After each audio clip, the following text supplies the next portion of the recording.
Good afternoon, sir. Sir, only 17 participants have joined. May we start?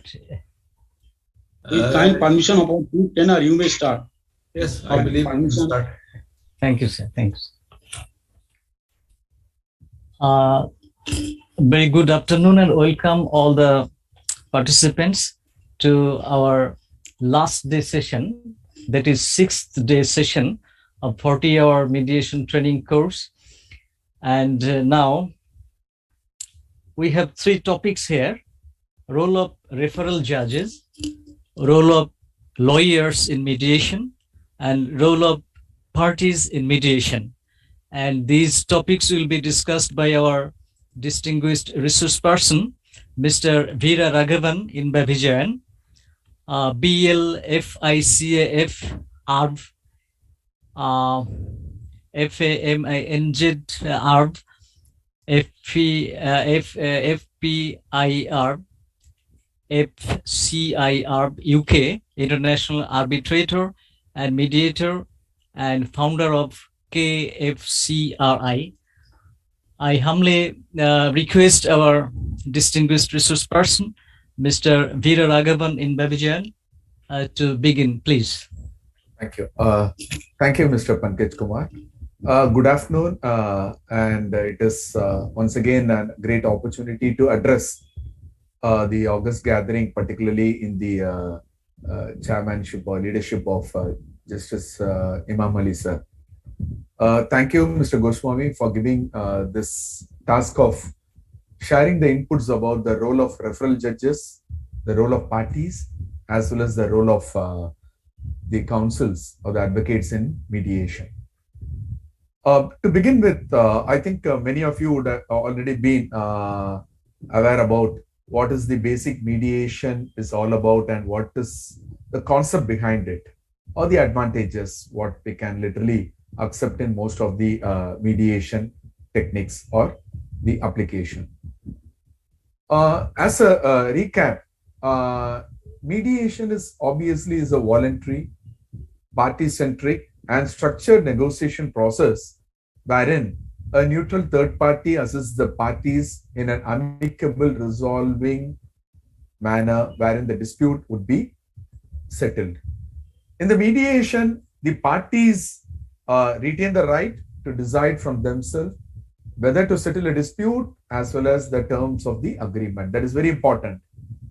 This constructive role of parties, whether voluntary or when it is going to be court-referred mediation, wherein the referral judge has a role, the outcome has to be a settlement. And that settlement terms has to be drafted by the parties, not by the referral judge or by the counsels representing the parties. To begin with, as I just mentioned, mediation happens to be voluntary. The parties, the disputing parties retain the right to decide for themselves whether to settle a dispute and the terms of the settlement as just mentioned. Even if it is going to be court referred the case to mediation by a referral judge, if this mediation is required as per the contractual obligations of the statute, the decision to settle and the terms of settlement always rest with the parties. Very important. Here the referral judge or the courts have no role, only the parties has a role, that too it is voluntary. This right of self-determination is quite an essential element in this mediation process. No doubt on it, it is very clear. It results in a settlement which is created by the parties themselves and is therefore acceptable by them. It is binding, acceptable by the parties since they are creating it. And the parties have the ultimate control over the outcome of the mediation also. This is the part of voluntary. Mediation is also a party-centered negotiation process, wherein the parties and not the neutral mediator or the focal point of this particular process. This encourages the active and direct participation of the parties in resolving the dispute. The parties' autonomy is prime when it comes to mediation process, even though it is an arbitration. When it comes to mediation, it is party-centric, very, very centric, and it is also a party-centric negotiation process. The parties play the key role in this process, and they actively encourage to explain the factual background of the dispute, identifying the issues, including the interest, finally generate the options for settlement to lead to have a final decisions regarding a settlement. This can be informal. No doubt mediation is informal. Whatever might be, even the 40 hours training, what we are going to get the inputs, still we say the procedures are quite flexible. The process is informal, which means that it is not actually governed by the rules of evidence as well as the formal rules of procedure is as contemplated. It can say it is a casual process. This process is structured and formalized with a high degree of flexibility. That is the very important message what we can have. I'll repeat. The mediation process is structured and formalized with a degree of flexibility. It is deemed to be structured, it is formalized, but still we have the flexibility level quite higher when it comes to mediation than considering the arbitration. Mediation is, in essence, it is an assisted negotiation process. The mediation addresses both the factual as well as the legal issues and the underlying causes of a dispute. Thus, we can say mediation is broadly focused on facts, law, underlying interests of the parties like the personal, business, commercial, the family, the social, and ultimately the community interest. Nowadays, a high level of mediation is used in resolving community disputes.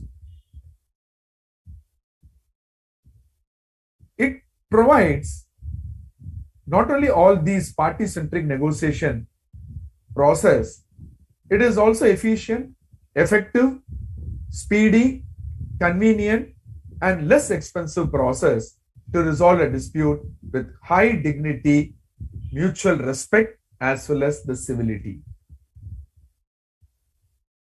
Anyway, this is conducted by a neutral third person who is called the mediator, who happens to remain impartial, independent, detached from the dispute, and the objective throughout the mediation has to be independence.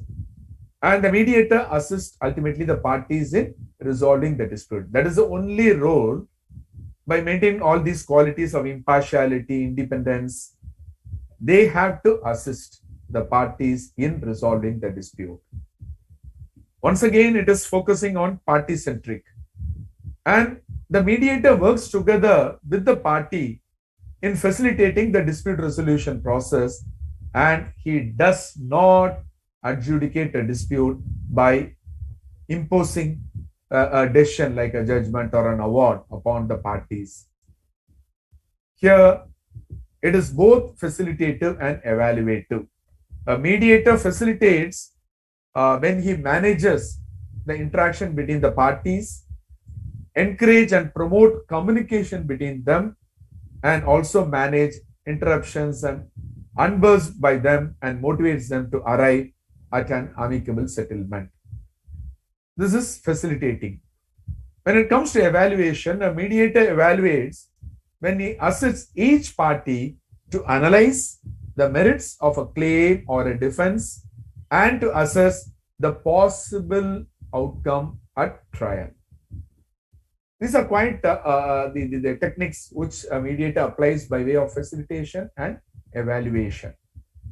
He also employs certain specialized communication skill. Anyway, I think you have, or you're going to have a session on communication in mediation. But this specialized communication skill and negotiation technique would be applied by the mediator in facilitating a productive interaction between the parties so that they are able to overcome the negotiation impasses.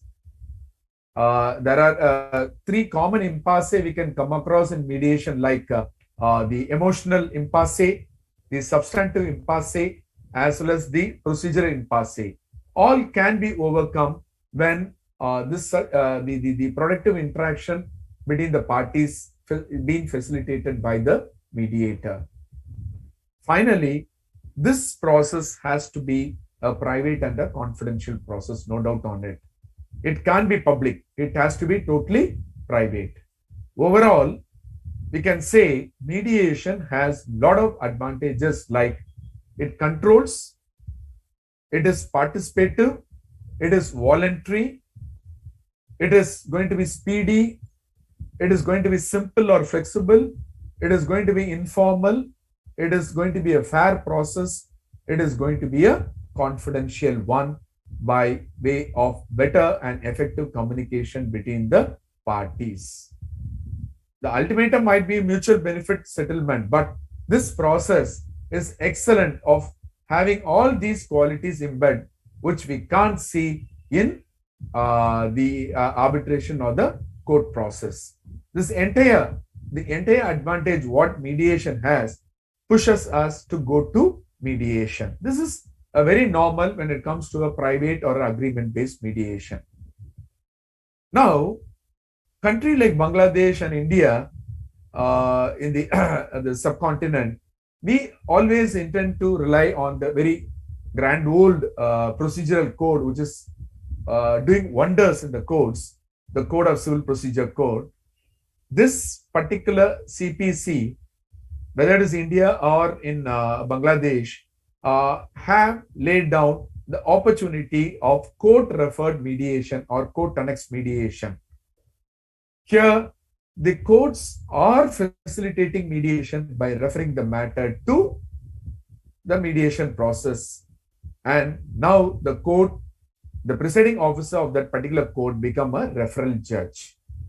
This is an important stakeholder who is having an active role in when it comes to the section 89 capital A of the Civil Procedure Code, the amendment of the Bangladesh.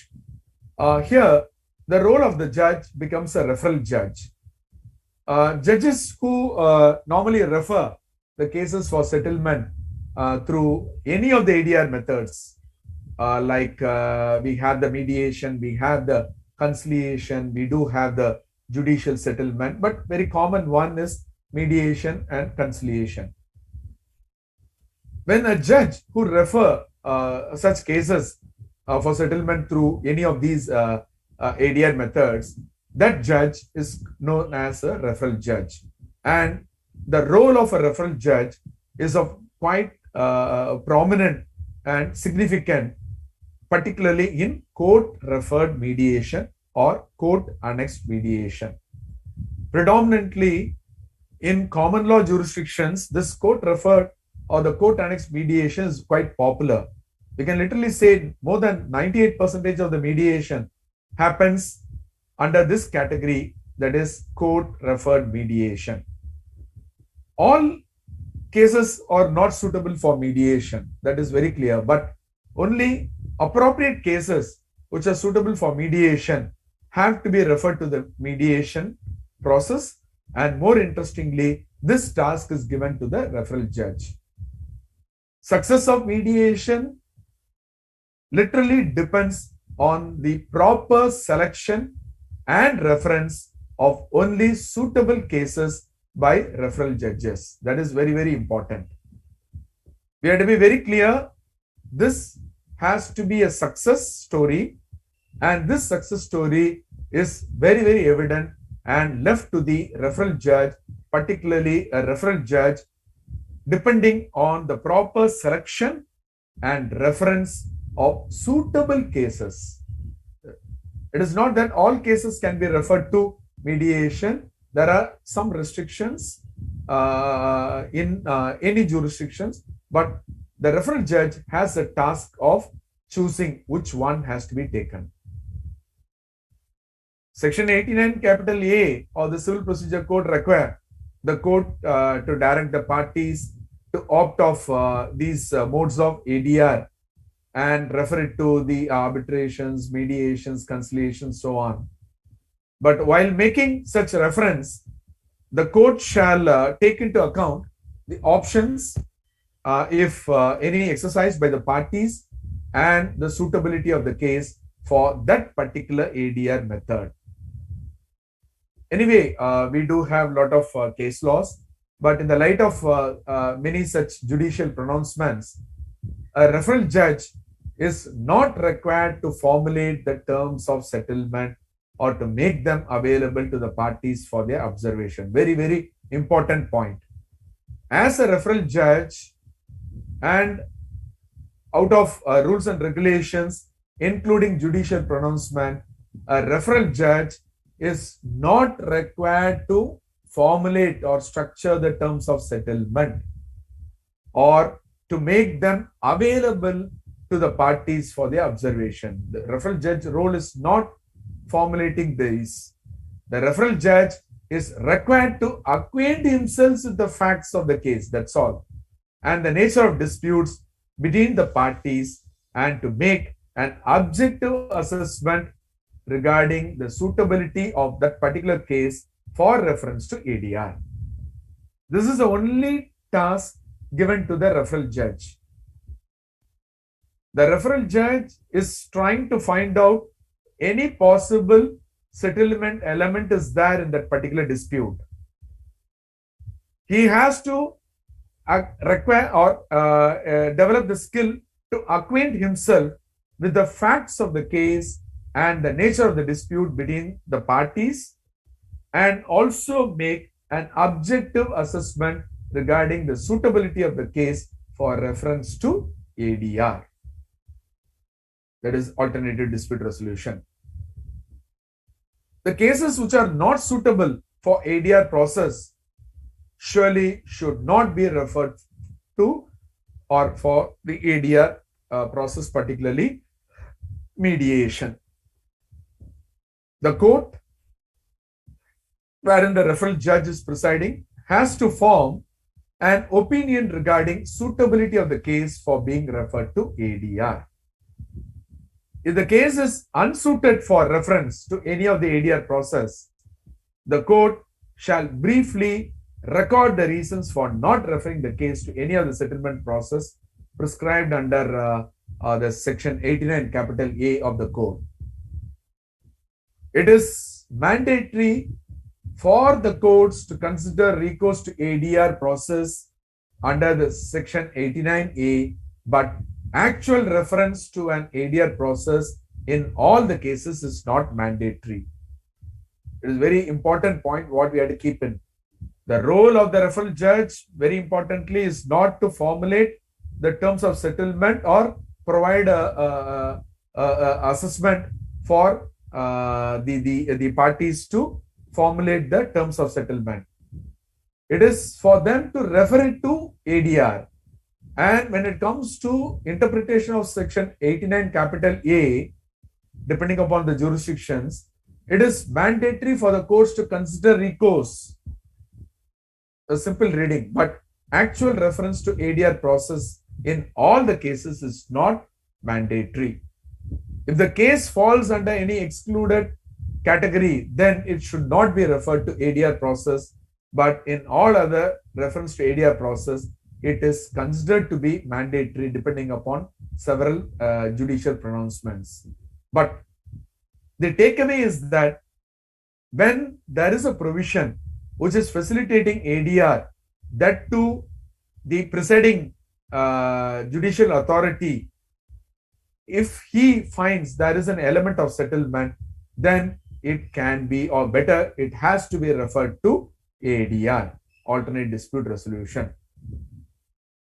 Here comes another question. What might be the stage for referring? The appropriate stage for considering reference to ADR process in a civil suit is normally after the completion of pleadings, but before framing the issues.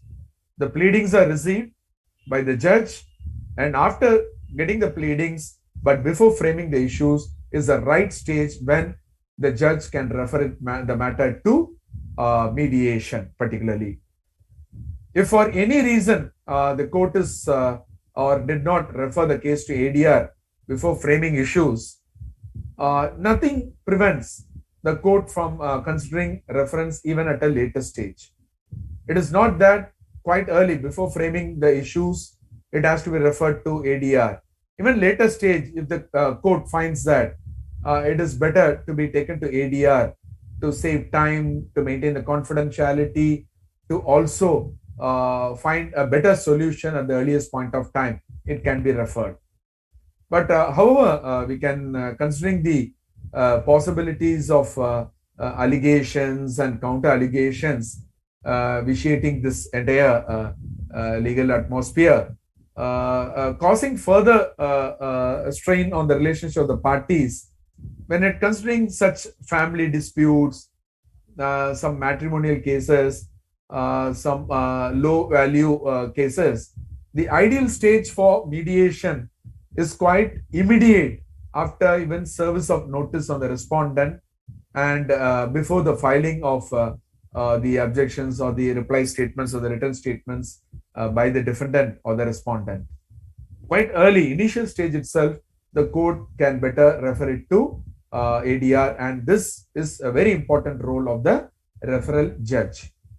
An order referring the dispute to ADR process may be passed only in the presence of the parties and or even an authorized representative. It is not that we always have to just refer the matter in the absence of the parties. It is very clear that this order by the referral judge referring the dispute to ADR process, maybe we can say, it's not that shall, it can maybe passed only in the presence of the parties and or their authorized representatives. Here, there is another thing a referral judge might take into consideration, which is consent of the parties. In the same amended provision or addition in the CPC, consent of all the parties to the suit is literally, depending upon the jurisdiction, sometimes become necessary for referring the suit for arbitration, because arbitration is quite a structured process wherein there should be a pre-existing arbitration agreement or a clause between the parties to arbitrate. When it comes to conciliation also, a similar stand is being taken so that when the referral judge is invoking section 89A, it is better with the consent of the parties. But when it comes to mediation, it is not understood, and it is quite clear. It is actually not a mandatory one. It is a voluntary one, wherein still the referral judge can refer it to mediations or any other ADR process. This ADR process is quite interesting, and that too when a referral judge, that is a judge who is presiding a particular court dealing with particular suits, is referring to mediation, the significance of mediation becomes quite prominent, and the parties would be in a better position to settle the dispute, and the parties might also resolve at the earliest point of time the dispute, which is very important for the society at large. The absence of consent for reference does not literally affect the voluntary nature of the mediation process, as the parties still retain the freedom to agree or not to agree for settlement during mediation. But referring to mediation, there are very limited impediments, and the role of the referral judge is quite interesting. Whether with the consent of the parties or without the consent of the parties, it is going to promote this mediation in a larger scale. Further, the role of the referral judge is also keen that they have to avoid delay of trial, and in order to prevent any misuse of the provisions for the mediation by causing delay in the trial of the case, here the referral judge, while referring the case for mediation, shall also post the case for further proceeding on a special date, granting time to complete the mediation process as provided under several rules and the allied laws, or such reasonable time as found necessary. This is very important because in most of the cases, if it is referred by the judge to mediation and it is successful, it will get back to the courts and the court would record the settlement. This time, what has been given to the mediation can also be intimated or it can also be fixed so that the referral judge can continue the hearings after 3 months or after 4 months.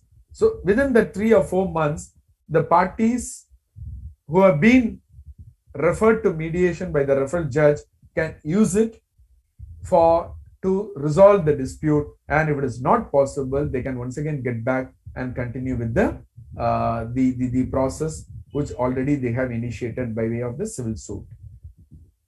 Cases, when it comes to suitable for reference, it depends upon multiple judicial pronouncements, but we can literally say like disputes relating to public office, cases involving granting authority by the court after inquiries, like they're dealing with properties, cases involving quite basic level allegations, the cases which needed the protection of the courts, it is better for us to avoid.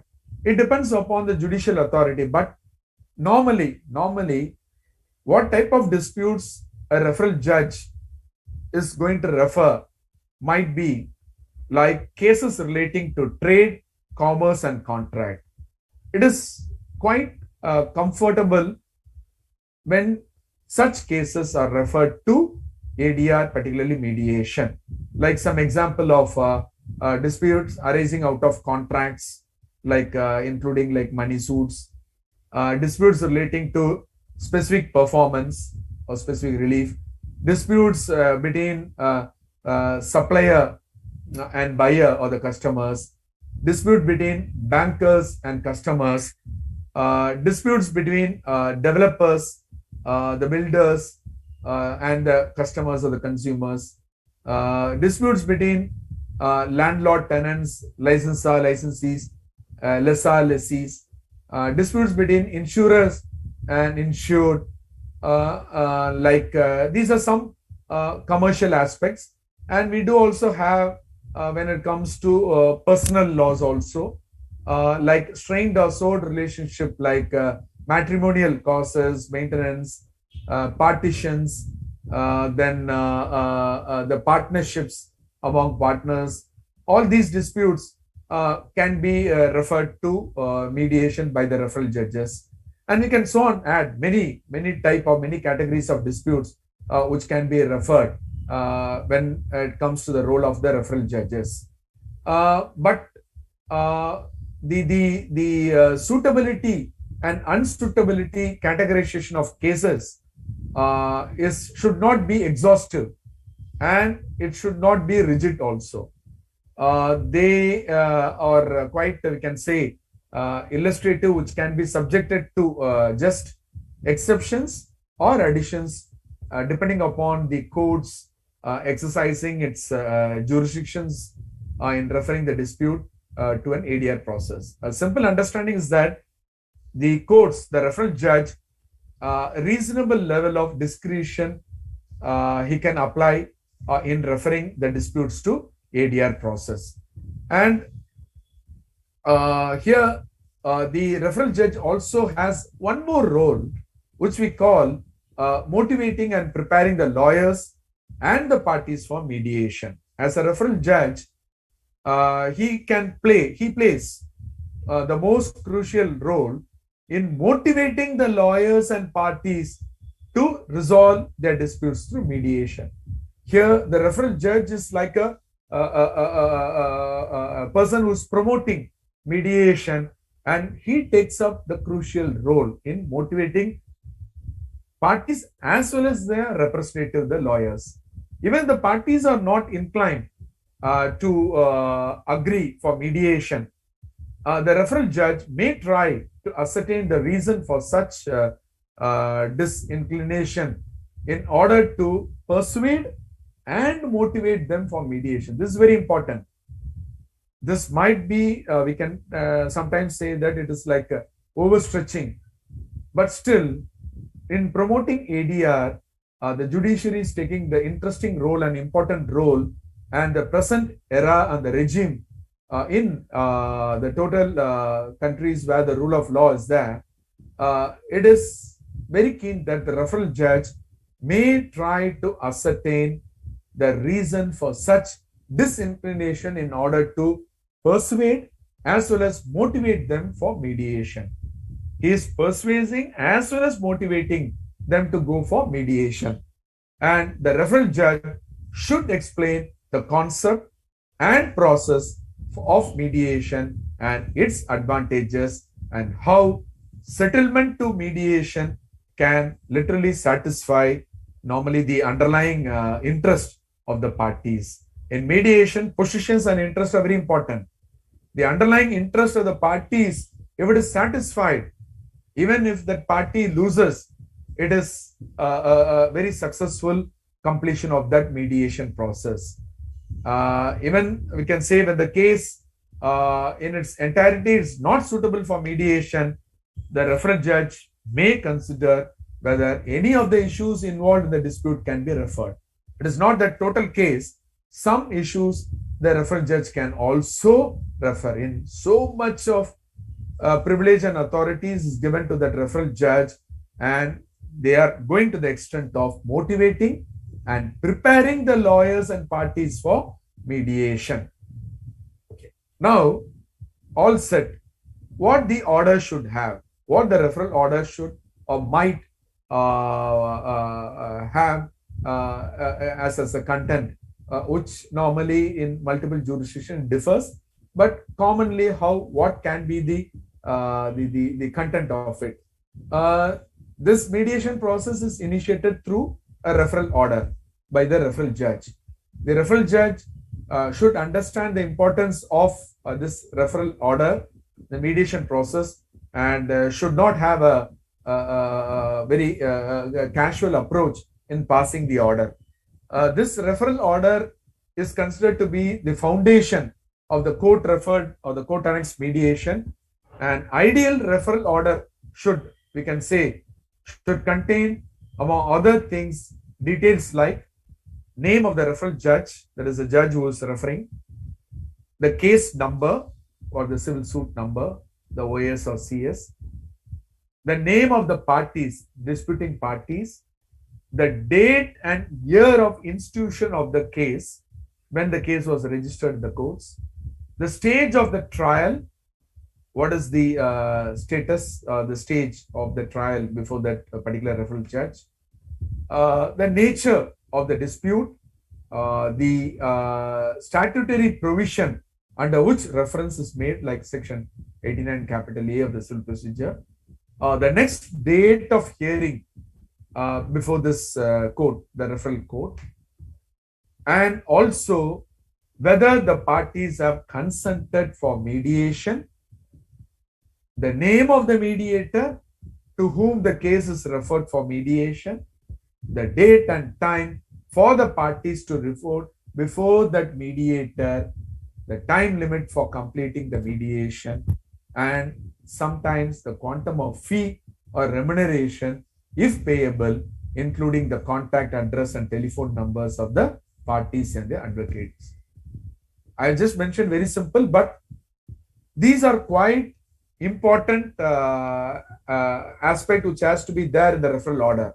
I'll repeat: the name of the referral judge, the case number, the name of the parties, the date and year of institution of that particular case, the stage of the trial before that court, the nature of the dispute, the statutory provision under which the reference is made, that is 89A or whatever you are having a base on it, the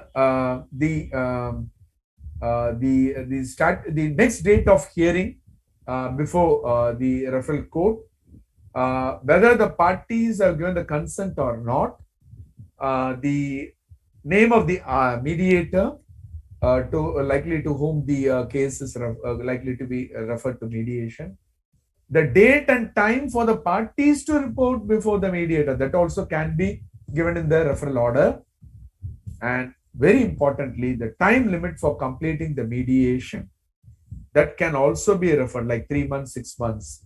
Normally, 3 months is a good time given for mediation.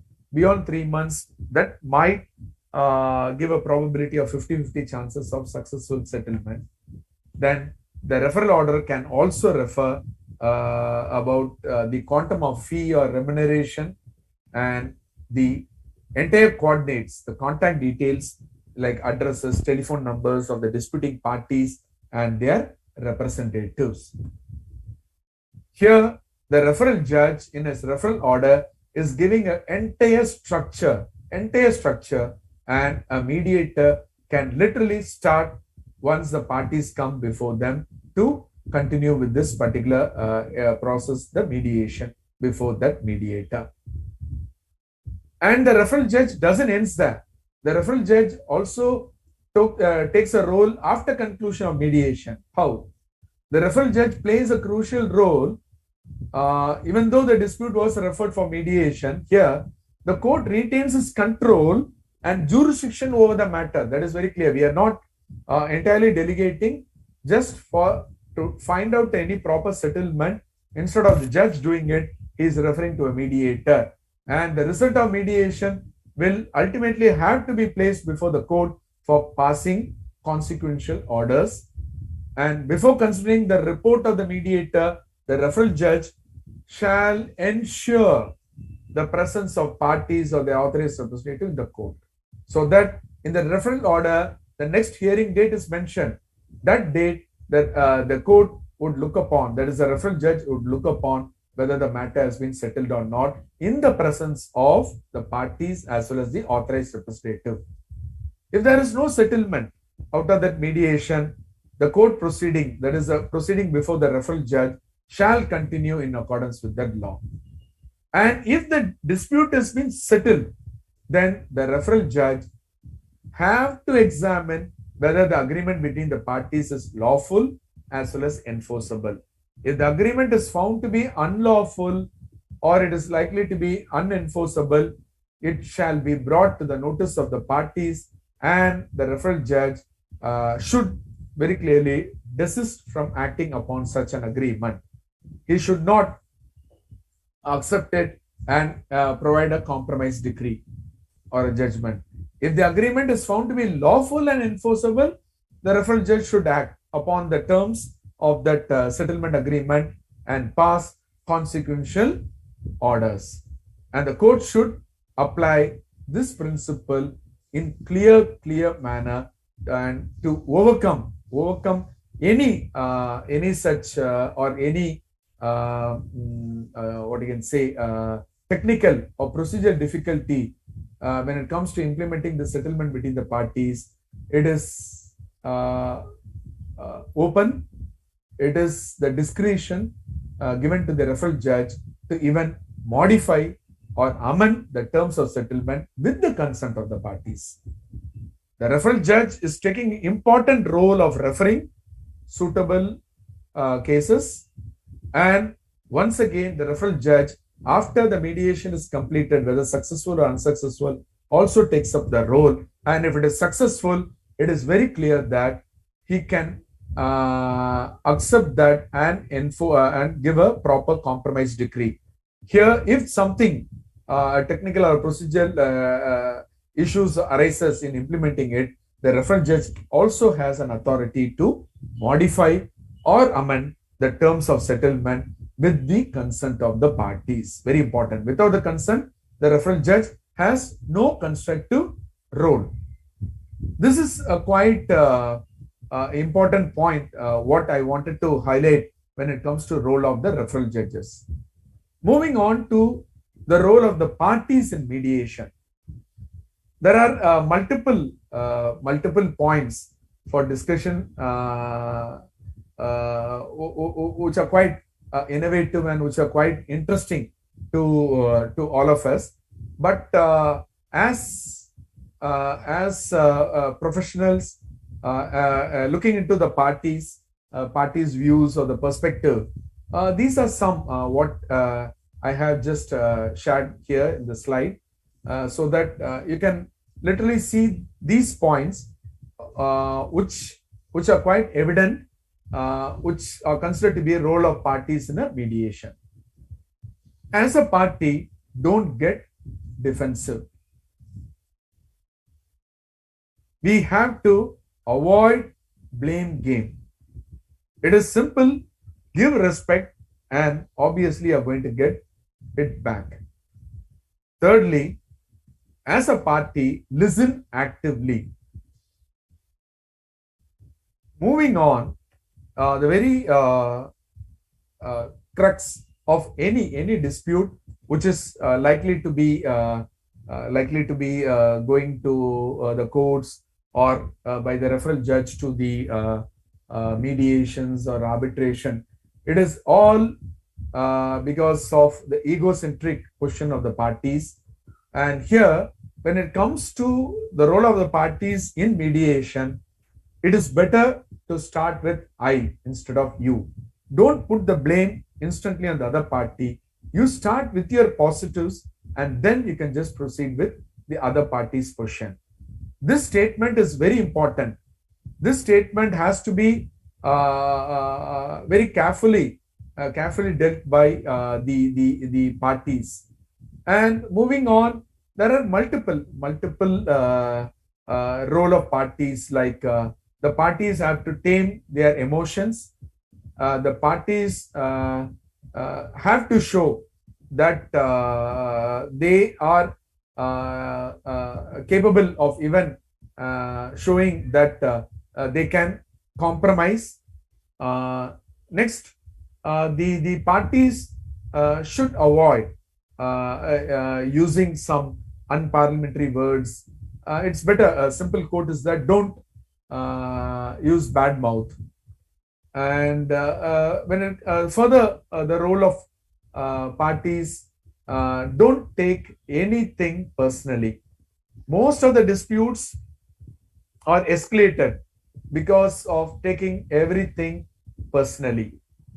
It is just a dispute. It is a dispute which has arisen because of some relationship what we had. It is a contract or an agreement or unwritten arrangement, like an or even a memorandum of understanding.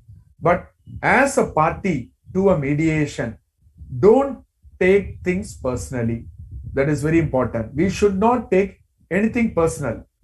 Taking anything personal would lead to multiple issues, and it might escalate instead of de-escalating any aspects. There are many public mediations happening. You can see disputes between country to country. Some third country is trying to mediate. There also, it is very clear that if anything is being taken personally, then the mediation won't be successful. Henceforth, when it comes to role of parties, the very important role is don't take things personally. Look into close attention to non-verbal communication. This is another one interesting role of the parties. There are some non-verbal communication, like if you're thinking that one party is lying, we can't just identify, but its body language would show. Some people would have a body language which shows that they are not open to communicating. Some person would have something hiding, but it's very hard to find what is hiding. Some have a hostile attitude. Some also go to the extreme of insecurity or aggressiveness, both way. Some would be quite very keen that they'll be interested, very interesting. Some also might be defensive. Some non-verbal communication can also express that they might be impatient and they will try to move away from the mediation process, or they might not be interested in the mediation process. And sometimes some parties would have a non-verbal, very clear non-verbal expression that the other party is thinking something non-acceptable or sometimes even stupid. These are some aspect which cannot be understood very clearly, but these non-verbal communication we have to learn to read and influence people through non-verbal communication, both way, the other party or you as a party. When it comes to role of parties, whether we are lying, whether we are not open to communication, whether we are hiding something, whether we are in a hostile attitude, whether we are insecure, whether we are aggressive, whether we are defensive, whether we are closed-minded, whether we are interested, whether we are impatient, all things has to be understood. As a party, we have to apply close attention to such non-verbal communications. It is not that always the people would be talking and giving some inputs. Most of the cases, it will be non-verbal communication. As a party, it has to be understood very clearly. We as parties, beyond this, the component of referral judge who is not touching upon the terms of settlement, later stage he might, but not initially. He is trying to refer, and we as a parties have to play close attention, most interesting on the non-verbal communication. Then there are some supplementary roles also, like prioritizing, resolving the conflict over being right. You might be right or wrong, but our priority as a party is to resolve the conflict. You might compromise your right, but for a better say, the outcome should be better. And we are resolving the dispute, we are resolving the conflict. That has to be kept in mind. And one thing, in most of the cases, we can see that many party would straightaway apologize, tender apologize. And some parties would forgive. But here it's very clear, it's like a negative component, a negative role. But we have to be very clear. The party should know when to apologize and when to forgive. It is not that always you have to apologize, always you have to forgive. It has to be very keen on certain situations, certain scenarios, apologization as well as forgiveness should happen. Focus on the present, not the past. Don't ever bring past conflict into the present. The reason for going to mediation itself is for the past conflict.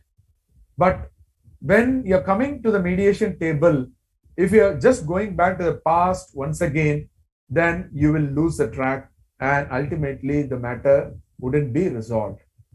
Henceforth, the focus on the present is very important and it should not be on the past. In some of the mediation process, when it comes to role of the parties, we can also try to use humor whenever appropriate. This will ultimately break tensions and it is not going to escalate the conflict. Anyway, it might be relaxing by some humor statements given by either of the parties. This is all when it comes to parties' perspective, and more particularly the role of parties. They are not on their actual positions, they have to identify the interest, and ultimately they have to keep in mind that the important point is that there is a relationship between the disputing parties. The disputing parties have a relationship. That is the reason why they are even entered into the agreement or contract. They have gone to a court. The court has referred it to mediation. Now it has to be the role of party, wherein the party has to keep importance of the relationship. And ultimately, they have to resolve. They have to resolve conflict in a better way to ultimately stay together. It is not that they are going to separate for permanently. They have to keep into consideration that they are going to continue with the relationship. It is all that we have to get back to the relationship once again. And we are not totally segregating our relationship.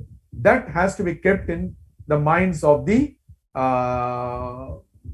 parties, and with that the parties can successfully proceed not only in mediation, in any process. Moving on to the final aspect, which I'll just try to touch upon in another 8 to 9 minutes, the role of lawyers in mediation. Here, lawyers' participation is essential or not? That will be the first question. In courts, normally before the referral judge, before the judge referring the matter to mediation, the parties are represented by their advocates.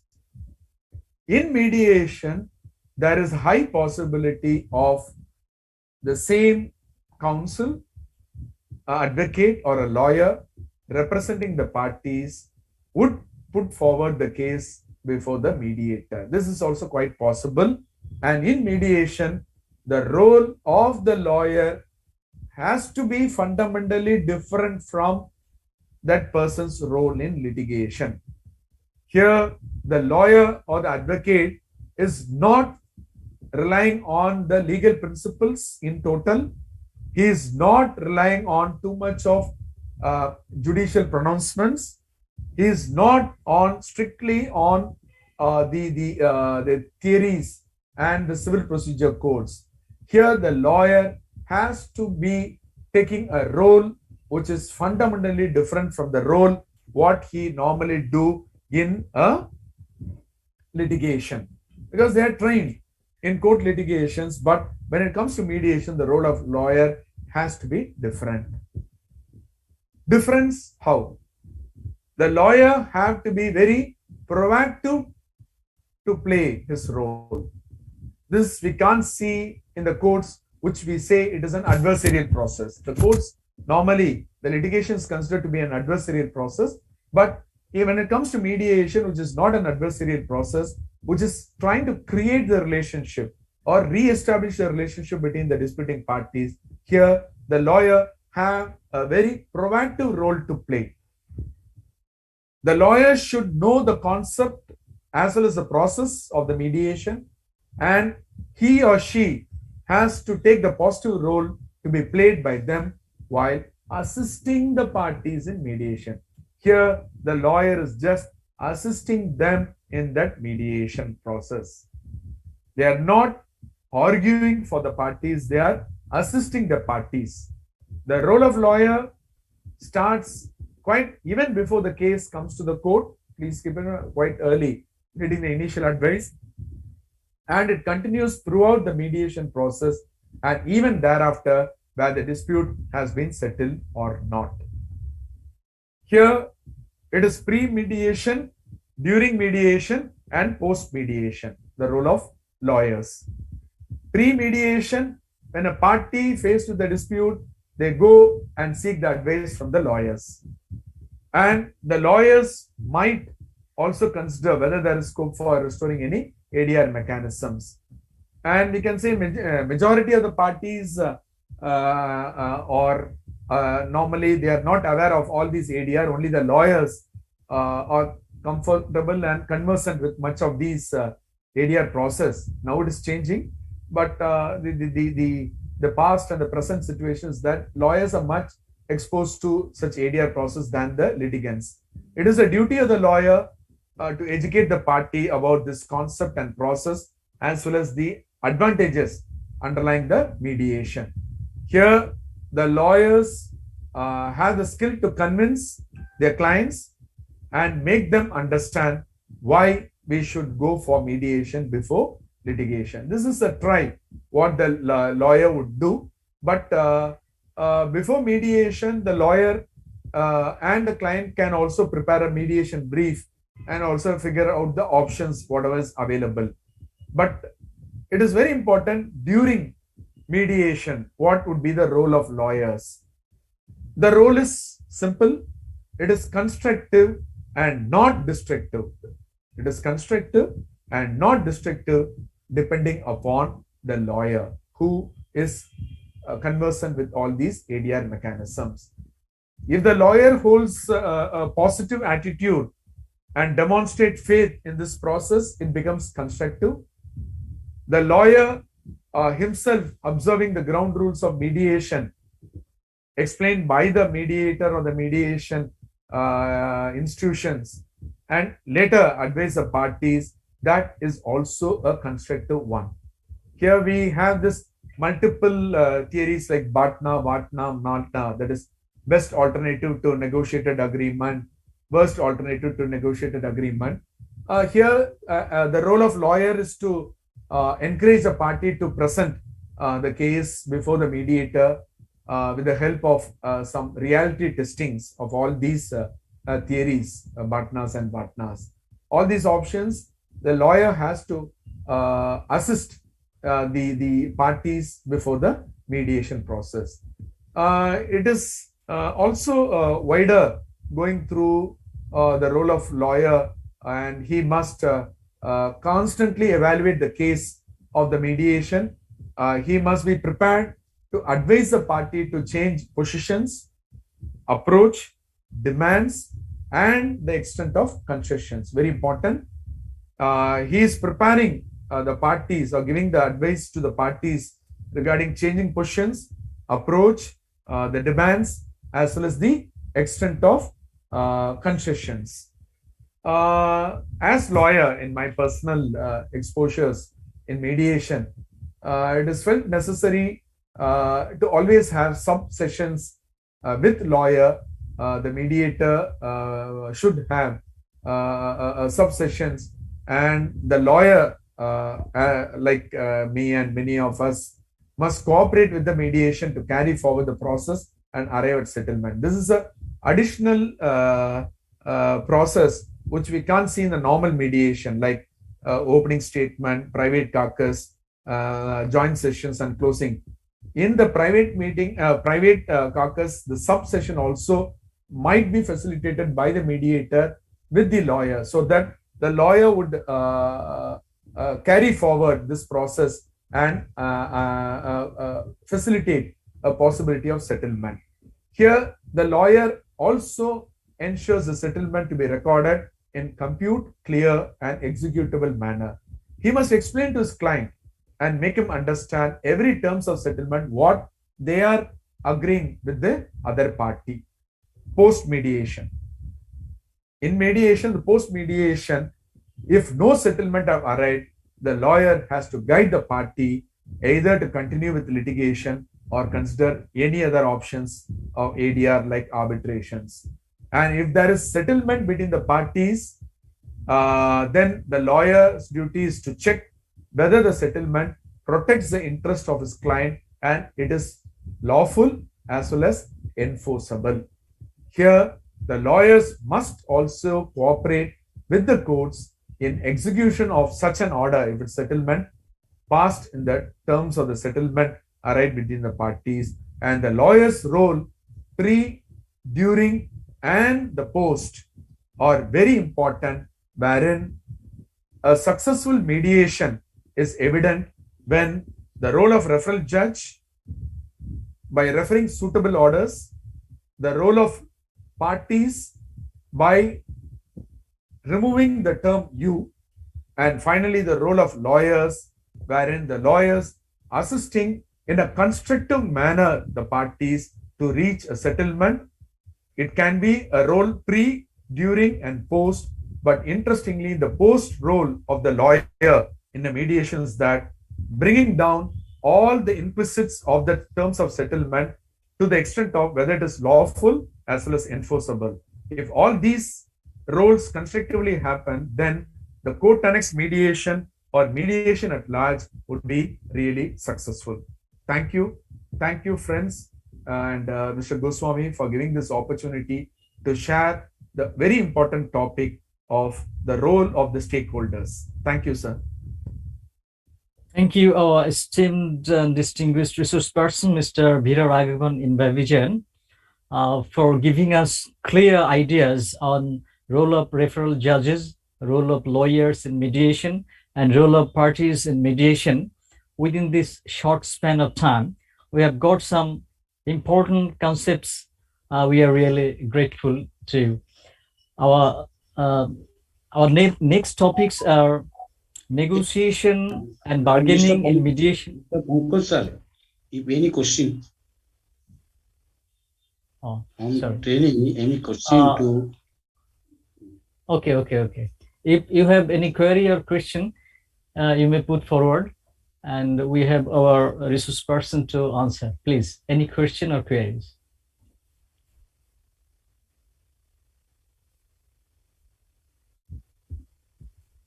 Yeah, I think I have conveyed the message to some extent clearly, so that I'm happy that I'm not going to any debates. I think it is really wonderful to have such an audience patiently hearing me and getting this very important point on the stakeholders' role.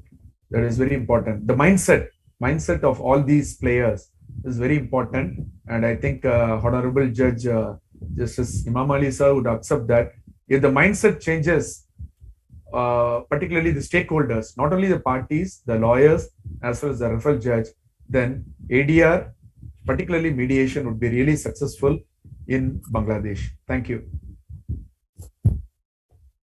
Yeah, I have a question. Yes, sir. We can share with you. Yesterday, we were discussing how to make people aware. And the learned judges and lawyers in Bhola, that is where we are now sitting, they have suggested that they will, we have a guideline that has been issued from the Supreme Court. So they have a suggestion that they will now put that guideline on their media scrolling in their courtrooms, or outside their courtrooms, as well as they will have a meeting of the chairman of the union councils and so on, and there they will tell everybody about the benefits of mediation. Great, sir. Yes, question from Advocate Mohiuddin Halal. Yes, sir. I have a question. As a lawyer, sometimes we also find some aggressive client. Whenever we also suggest one party, especially my client, sometimes then some client also feel frustration, and some client also in this time they also feel distrust whenever I guide to mitigate or mediation or any resolving solution. In this regard, what can I do? Yes, sir. Fine. It's very happy to hear from you. When a party is not inclined to go with all these ADR process, to some extent, as mediation advocates, and particularly the mediation advocates advocacy guides us that we can always bring out the pros and cons of this particular process. And very interestingly, we have the concept, whether it's going to be Bangladesh or India or any other system wherein common law system is applicable, the multi-tier appeals, what is in existence in our court system, has to be conveyed to the parties, whatever might be the approach of the parties. That is very clear, hostile attitude of the parties can be overlooked when we can bring out the constructive advantages what I and many other speakers would have shared what is all about this mediation. And here the only best thing what can be done is that as counsel getting a reasonable instruction from that particular client, when you can facilitate before the referring judge that section 89 capital A can be constructively used, this can also make this court annexed mediation a mandatory one, so that there is a try given. It is an option available. You can bring even the hostile attitude of that party to change a reasonable level, and you can guide them that there is an additional 3 months time we can try, and that ultimately would give a reasonable outcome. That's how we lawyers in India also try to do. We get the instructions, reasonable instructions, not the total consent. Anyway, we are not going to get the total consent from the parties, but the way how these ideas are giving the outcome, that has to be highlighted clearly to the client so that they will make a try. This 3 months, okay, fine, additional 3 months, wherein the most important thing is that we have to highlight the appeals, multiple layers of appeals, what is there in the court system, which might ultimately spoil the relationship between the disputing parties. Thank you so much, dear respected resource person, for your better compliment and reply. Thank you, sir. Any other question?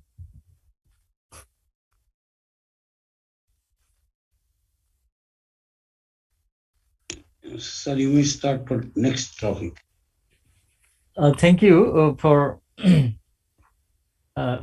giving proper reply to the question made by the learned lawyer. Now let us move on to our next topics. We have 2 topics here: negotiation and bargaining in mediation, and impasse in mediation. Discussed by our resource person, Ms. Yusra Husna, accredited mediator, CEO, World Mediation Organization, and BIMS Regional Director. Request our resource person, Ms. Yusra Husna, to make her presentation. Make her presentation, please. Thank you very much for this. It's really nice to meet all of you. Let me first share my screen.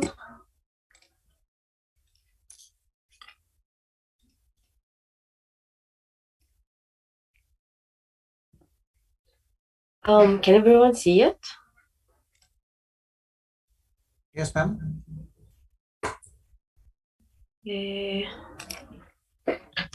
Okay. First of all, thank you all for being here. It's nice to meet all of you. My name is Yusra. I'm a researcher and a mediator. I'm a CFO in the World Mediation Organization, and I'm really happy to be here with you all of you. Today I'm going to talk about 2 interactive process, mediation and negotiation, which both of them actually cannot be disconnected really hard. First of all, I will start with mediation. When we're talking about mediation, we're talking about a process that where a third party is trying to help the both parties of the conflict to understand each other, to come to a close ground between each other, to understand what each of them have in their mind, what is each of them point of view about the dispute and the conflict in hand, and how they can sit with each other to actually talk and try to resolve this issue they have. When we talk about the mediation process, it's not about a person who will come to actually resolve this issue. It's more about a person, the mediator, come to make the people, the conflict party, have a different view from each other. Because when you're in a conflict with someone else, mostly we won't be able to actually come to him and see what he would think, understand his point of view, his interest, where he came from. So when we come to mediation, the main point is to actually help those two parties to sit together, listen to each other, understand each other point of view and interest, and where both of them are coming from, and why do they see this dispute? How do they see this dispute? Which is a very interesting point and a very important point to actually arrive or to achieve a solution for the conflict in hand. Because without understanding each other, it won't be even possible to actually reach a solution or reach an understanding for this conflict. So when we talk also about mediation, it's mediation is a process that helps to negotiate the problem. What the mediator do is help both people, both parties, to negotiate their conflict, to understand the main point, the main interest that each one of them have. How can they discuss this problem and this dispute between each other, which we can actually come with it through negotiation between them. It's also a very impartial person, it's a impartial third party. As a mediator, you cannot be standing with one person over the other, which is a very let's say it will leave a very bad taste for both parties. So impartiality and neutrality is a very important thing. We'll talk about more later in this presentation. Another important issue, mediation is a voluntary process, which means you cannot push people to go to mediation. If they do not want to go to mediation by themselves, the mediation process will lose its meaning. Because when they go to the mediation by themselves voluntarily, it will help them more to understand the process, understand each other, and actually trying to work toward finding a solution. Because no one is pushing them, no one is imposing this on them. They want to go there to actually resolve the issue, resolve the problem by themselves, which give them a very strong motivation to go through the whole mediation process and even to be able to actually impose the agreement they reach at the end of it. Another thing, when you come to the mediation process, it's not the mediator's responsibility to actually reach the solution or reach the final decision or reach the final agreement. It's the responsibility of the two parties. The mediators in this process aim to just help those two people, those two individuals, to reach this stage. For instance, the mediator won't tell the two parties you need to resolve this conflict through 1, 2, 3. No, they will help them to actually reach the point where they think, yeah, we can resolve this conflict through doing 1, 2, 3. This is the main point. You don't create the decision for the people. You help the parties to actually create their own decision. Another important thing, even if you do in the mediation process, it's not guaranteed that you will always success in reaching an agreement or reaching a solution. In some cases, just the idea of people sitting together and understanding, listening to each other is a success in itself. So there is no pressure that in the end of the mediation session, I need to have a solution. I need to have an agreement. No, in some cases, you don't need to have an agreement. The success you actually had is that you help those people to sit together and understand each other. And in some cases, you can take 1 and 2 and 3 mediation session to actually reach the agreement. But there is no sanction for not actually reaching the agreement. The agreement is not something you have to reach. It's something you have to make the people want to reach. If they didn't want to reach it, it's their decision in the end. You can't impose that on them. So when we talk about another thing, the neutrality and impartiality again. Neutrality means that no relations with party or vested interest in the substantive outcomes that might interfere or appear with the ability to function in fair, unbiased, and impartial manner. In another word, you don't have to, you shouldn't actually be involved with any of the two party. In your opening statement as a mediator, you always refer that I'm impartial and neutral party. I'm not here to stand with one party over the other. I'm not taking one party point of view over the other. I am here to help both of you to reach the solution. I am here to help both of you to understand the problem and reach the agreement. Hence, I'm not on any one of your view side. I'm an partial person. I'm here just to help you both. Because otherwise, if any of the party actually feel that you're not a neutral, you're not impartial, and you are just standing with that party over me, they will start to lose trust on you. And hence the whole process will start to lose its meaning. The first party will think, no, this mediator is not, he's just giving this all the space to the other party, which means why I am here. So he will start questioning why he's here, how he can trust you, and then the whole process will fall apart. So every mediator should look seriously at how he behave with those two principles. Even the smallest action you may do, it may make the other party feel that you're not impartial. For example, given one party more space time to talk over the other will actually make the other party feel he's not neutral. Or if you just keep looking at one person and ignore the other one, it will also make him feel uneasy and make him feel that you are in the other person's side. So it's always important to keep neutrality and impartiality. Say it clearly and from the beginning to the both party, and make them feel that you are neutral and impartial the whole mediation process, and not just you say this word, you actually mean it and apply it on the ground.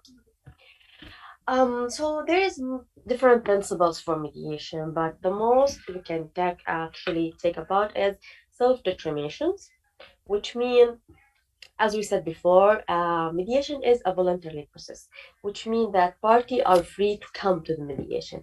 And at the same time, they are free to stop the mediation and leave the session at any time they want. When they feel that there is no point of continuing this mediation session, I don't actually benefit anything from that, they are free to actually stop the mediation process and leave anytime they want. Impartiality, as we said before, you shouldn't be biased.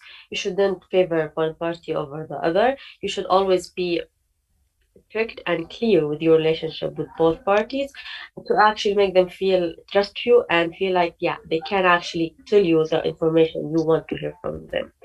A conflict of interest also, as a mediator, you shouldn't have a conflict of interest with both of the parties, because it will make you lose the trust of the both party from one hand. On the other hand, it make you look unimpartial and unneutral. Competence, you should, as a mediator, actually understand the whole situation. What is the problem in hand? What is the detail? How you can proceed with the whole process? How to mediate? How to start your opening statement? You close the statement. You're moving from one stage to another. The question you ask. You need to actually make a good impression by using these tools as a mediator. Fine. Then we have the confidentiality. It's important to always tell the parties that you are confidential and that everything they say through the mediation process is a secret, confidential, and no one will have access to it unless they want you to actually tell some specific person or individual about it. This is one of the important things, to make the party actually feel that they can trust you with their most important information, which will make your work and job much easier to actually understand why and what and where they came from. Finally, we have the quality of the process. You need to have a good management for everything you have, for the time you have, the resources, whether your own time, material resources to actually make this process succeed. You need to give it all you have in order to make it a very good impression on the parties, and then you will be able to reach a solution. Mediation skills is different, and you can find it in different way. For example, we have to use clear language and communication. You need to speak clear, loud, and directly. You don't need to just keep repeating yourself more than one time. Be clear in your tone. be sensitive to the certain values and culture. For instance, when you talk with people from specific religious or specific ethnicity, you need to know what is their thinking, what is their culture, and try to be sensitive to it. Don't use any word that can be insulting for them, for their values, for their beliefs, or for their culture. Always look for power relation and possible imbalance. In every conflict, there is power relations that have play a very important role in the conflict dynamics and the negotiation and the mediation process. So start to look what is the power relationship between these two parties, who can actually have the major power over the other, and how I can break this power to create some kind of balance between them, to help them, both of them, to actually engage in the mediation process. Trust of the party is important. Once you have the party trust, your work will be very easily and very quickly. And as much as it is hard to gain people trust, it's really easy to lose this trust. So try to keep it in your mind that you need to have their trust to actually improve with your work. Another thing, convert parties' position and interest. You need to understand what those two parties want, what their interest, what their need, where they came from. So once you actually have all this information through question, as a mediator, you need to keep asking question. What, where, why? Do you think that is true? Do you think that is not true? With all this question, you will actually have very important information that help you to understand the position, the interest, the needs of those parties, which will make you actually more aware of how to use your resources to push those parties to the final line. Another thing, identify the parties' objective and criteria. As I say, what they want to achieve. Do they want actually to resolve the conflict? Do they want material compensation, or do they want another type of compensation? This is a very important issue because you will actually get a very clear idea on where are you heading in your mediation process. Another thing, you can always help the parties to look for different options through the mediation process. Not always compulsory to make them see one way of resolve conflict. There's always a different way to resolve conflict. So help the party to actually see those options, because and sometimes they don't see it, they don't want to see it. So it's very important for you to help them open their eyes and see this new options there. Control the process. They're always you will find always in the mediation process people who like to speak a lot, or they don't like to speak, or they just go over the broad with the information they give. Try to have a control over the whole process. When you want to make the conversation to take along, try to ask a very open question like what, why, where. But when you want to make the conversation short because you are in out of time, for example, try to ask a closed question, yes or no question. It will help you to actually manage your time better and keep all people on a board. Another thing, when parties actually lose their emotion in the mediation process, maybe they will start to scream or say bad words for the other parties, you have to interfere and make it clear that you are the mediator here. You have the power, not the power, but you have the right to actually stop any kind of escalation in the emotion between the parties. Imposing deadline, a very important issue that you need to have like a plan for the mediation process. You just cannot keep mediation without any outline in the end.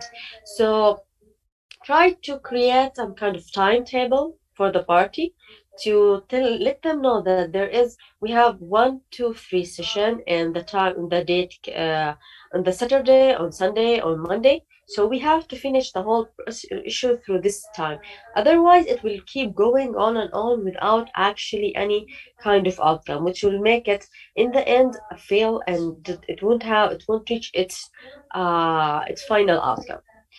Always have an ethical standard with you. So start your open statement. For example, we are respecting each other in here. We won't use any bad words that we don't feel comfortable with. Try to have these ethical standards because it will make your job and relationship with both parties much easier. So the mediation process have different stages. We start with the opening, then we'll have see the narrative of the people, the parties themselves. We start the discussion and see the question and the information. We have the private caucuses, we have the negotiation in the end, and finally we have the closure, which we call it the closing setting. So when we start with the first stage, which is the opening stage, in this one, it's most importantly, it's your job to actually introduce yourself, introduce the whole process for your parties. For example, you will start with, my name is Yusra, I am your mediator in here. I would like to thank you for being in here today and choosing the mediation. And I know that the mediation will help you understand each other through listening and sharing information and narrative, for example. Then you will have to start applying the main rules. So we'll start that we all know. I want you to know that this session is voluntary, which means you have the right to enter and leave at any time you feel like it. Also, I am impartial and neutral. You have to really focus on this point. Focus in the confidentiality point and say that everything you say here is confidential, and I'm sure you that no one will have to access to this information unless you want me to show it. Right of the parties also.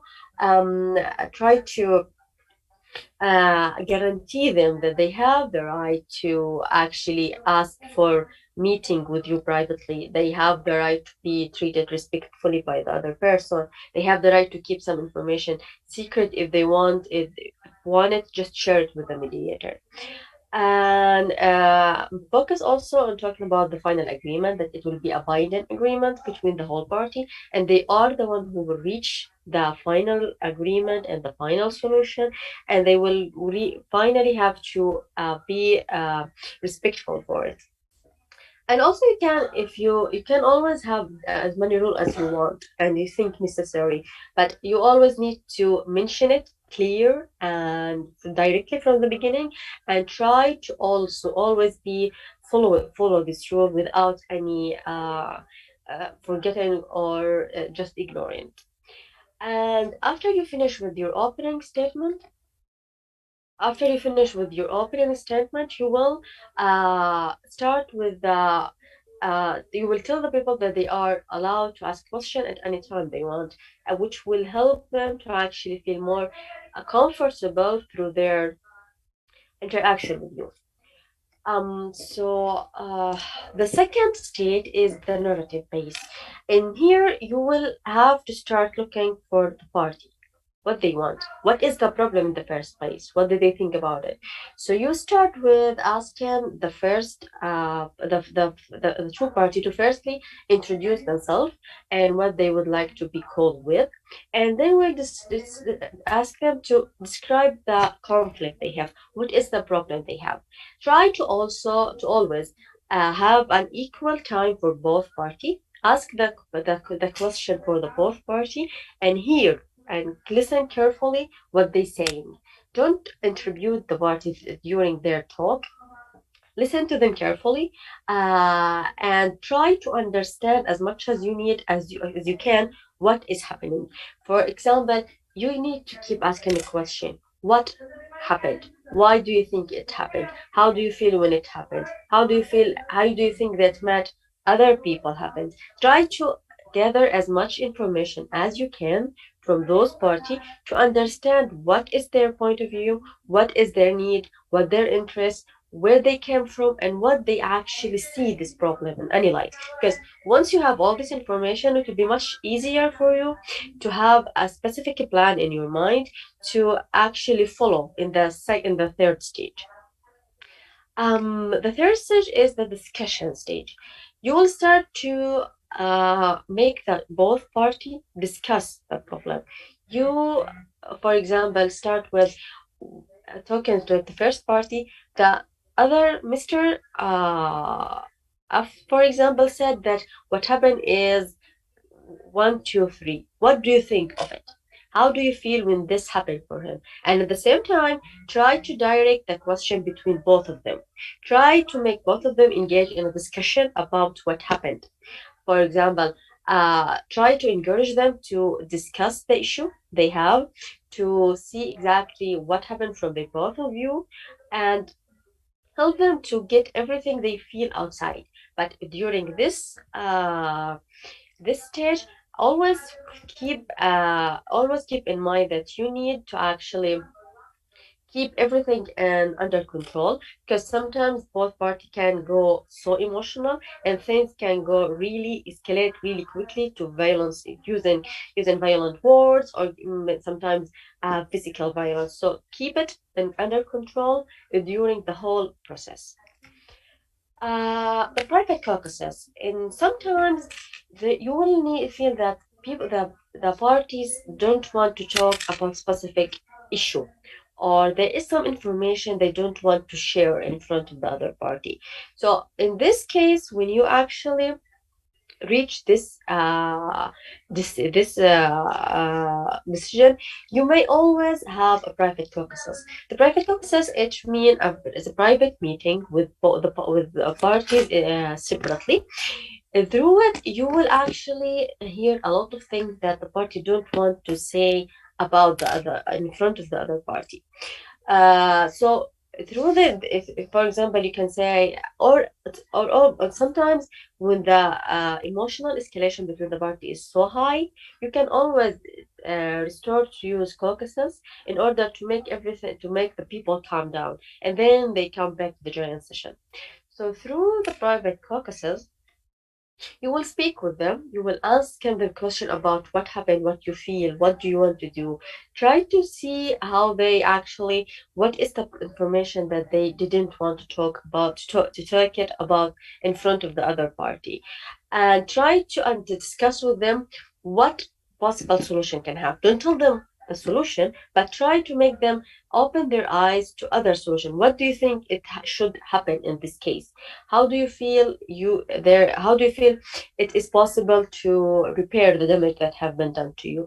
Try to understand what they want to do, what is their point of view, and make sure that everything in the caucuses is private and confidential. So try to make it directly from the beginning that you won't share anything that have been said in the caucuses unless the party themselves wants you to share it with the other party. And the caucuses, it's really important to have caucuses with both parties, because it will help them trust you more, and that's you won't look like an impartial person. And it's how many times you will have caucuses is depend on how the situation is progress. Is there a very progress, or do we need more private caucuses? Are the parties ready to actually sit together and talk with each other to the whole issue, or do we need more private time with both of them to actually talk with me, to make me understand something maybe they don't want to see the other party to see? So you as a mediator have the responsibility to actually decide that and see how your work is progressing, and whether you do not need the private caucuses. But we have the negotiation process. So after we actually have the whole information about the dispute or the conflict, we hear the perspective from the both party. We know what they want, and we have a specific knowledge about the solution they looking forward. We come to the negotiation process. How do we actually reach the solution that both party want? For example, the first party wants $2,000 compensation. The other one cannot give but 1,000 compensation. Here comes the negotiation process to help the both people to actually understand, to come to the point where they can actually have a specific amount of money compensation that they can both agreed upon. You will have to do that is through discussion. Encourage them to actually engage in the discussion and the scenario. For example, we can resolve this issue through 1A, B, C. There we have 3 scenarios. You actually propose a different scenario. What about that? Try to make them discuss more about their vision about the conflict solution and what they see, how they can see it actually can be resolved. Because once they start to discuss this issue, it will become naturally important for them to actually say, yeah, I want that, but I cannot give you that, I can't take this. It becomes like kind of the negotiations will become much clear for them, because in the end they will reach a joint point of view that can actually please both of them. And sometimes as we said before, mediator job is not to actually resolve the conflict, but to help people themselves to resolve the conflict. But in some cases, you may the mediator may see that if the both parties are stuck in specific stage, he thinks that he may have some idea that can help them to move forward. So he may also propose this idea to help the two parties to move forward. Try to say your mind, say what you think, and ask the people, the two parties, how do you think about this idea? How can they work with this idea? And it's always better, for instance, if you actually get your idea or this solution from one of the party. For example, through the private caucuses, if the first party tells you that I want $2,000 compensation, but I can be flexible to 1,500, and you tell him that if may I use this idea through the joint session? Can I use it in the joint session? If he say, mostly will tell you yes, you can. So through this negotiation process, you may propose that if one wants 2,000 and the other one 1,000, I may suggest 1,015 as a middle ground. Something like that can be much preferable, because it will give the both party the idea that they are the person who actually proposed this solution, so they may go with it much easier. After that, another important thing is that you have to keep the parties focused on the problem, as we said. Don't let the party go overboard and discuss every single problem they have they face in their life. We have one specific problem that we actually want to resolve. So keep them focused on this problem, and every time the conversation may go overboard, try to give it back again to its first square. So the final stage, which is the closure phase.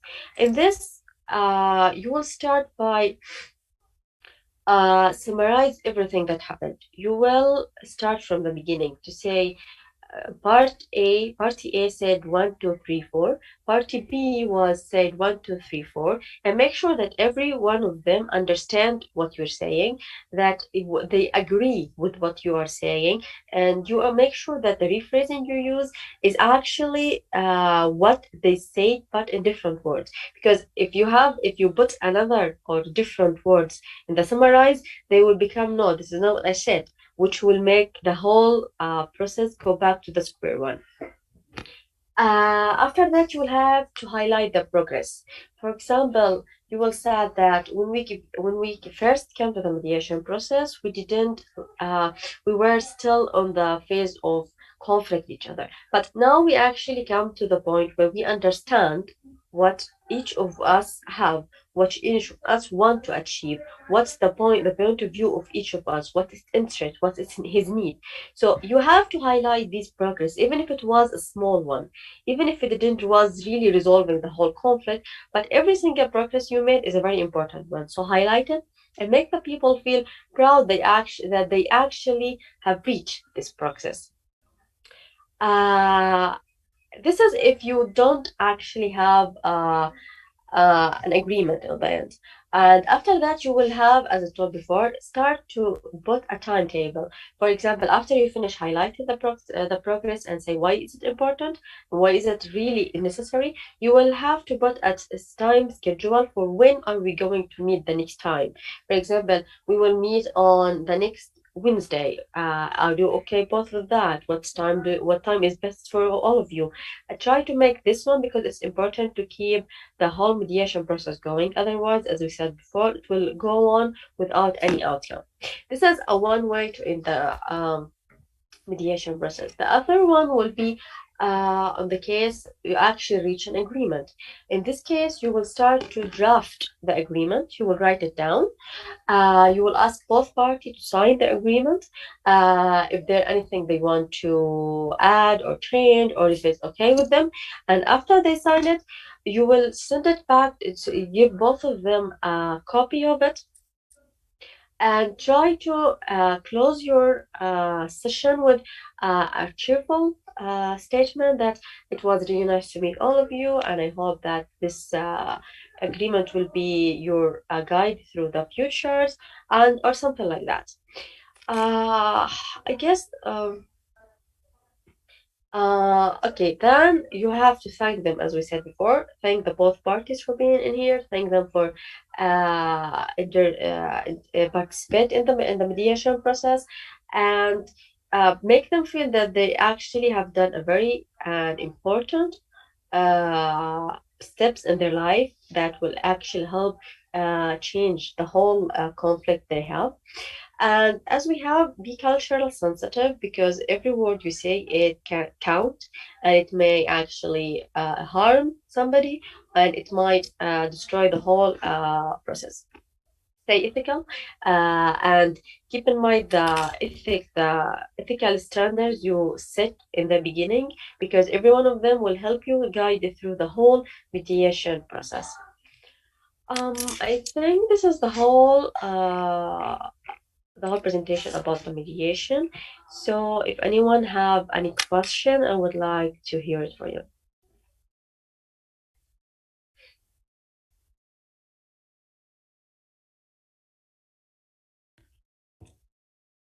I'd like to put forward a question. Actually, in the schedule, your topics are negotiation and bargaining in mediation and impasse. I two topics in the summary way, mediation skill and negotiation already discussed. Bargaining means negotiation in maybe third slide she show. She plays the third slide. I actually So, I try to mix all of them together, because negotiation, mediation, it's they are really interactive with each other. So yes. it's better to see them both from a specific point of view at the mediation, how to use the negotiation in the mediation process in the wider framework, instead of seeing it as a specific practice that is separate from that one. And what about bargaining and impasse in mediation? Please, if you kindly clarify. For the bargaining, it's also part of the negotiation. When we come to the negotiation process in the negotiation state, in the mediation process, you can use different technique. Negotiation and bargaining, it's one of them. For example, when we talk about the 2000 compensation, the first party one, the one and the other one, who can give 1000 compensation. Through this process, you can always use negotiation to help both party to reach this, reach a solution between both of them. You can bargain. I can give you 1018. Maybe I can give you 1016. No, I want 1030. It will depend on the people. How did they actually go with this one? And it will depend on the mediator. How did he actually talk with those parties through the caucuses? How did he see that is they are ready to actually negotiate and bargain between both of them, or if they did not? Because if they did not actually have been ready to bargain and negotiate the compensation they want, it would become much harder for him to push the both parties to go and take the next step in their in this in the mediation process. But negotiation is all about how can you help the both people to engage in the discussion and for both of them to see their interest, how they can both of them see the important thing they want, their interest, their needs, and how they can manage it in all together. But as a result, you won't have 1-1 situation, 1-0 sum situation. In the end, you will aim to have one win-win situation, which means I win and you win, and we both in the end get what we want from this mediation process. We both get the compensation we want, we think we want, and we think we deserve, because otherwise we will become back to the first square that we didn't do anything. Why we come to the mediation in the first process if we couldn't actually achieve this or reach this solution that meets both of our interests and needs? So this is when come the negotiation and bargaining through this phase exactly, the fifth phase. Thank you very much for your wonderful. All of our participants have been enlightened from this discussion. Dear participants, before the closing, Honorable Chief Trainer, we have some other short events, and after Any question put dear participants, you may ask or put forward questions or queries our resource.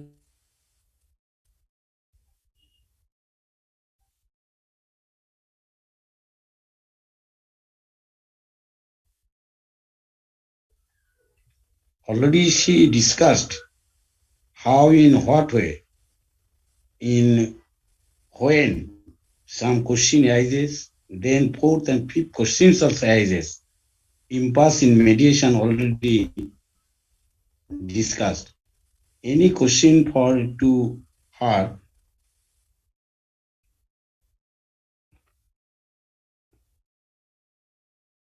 If no any question, then you sub forward. Well, thank you very much. It was nice to meet all of you, and I wish you will have a very nice for the next rest of your training. Thank you. Have a nice day. Thank you very much. Dear participants, we have a very interesting event right now, and it is a video clipping made by our learned Chief Judicial Magistrate Bhola. And may I request him to play the video clipping?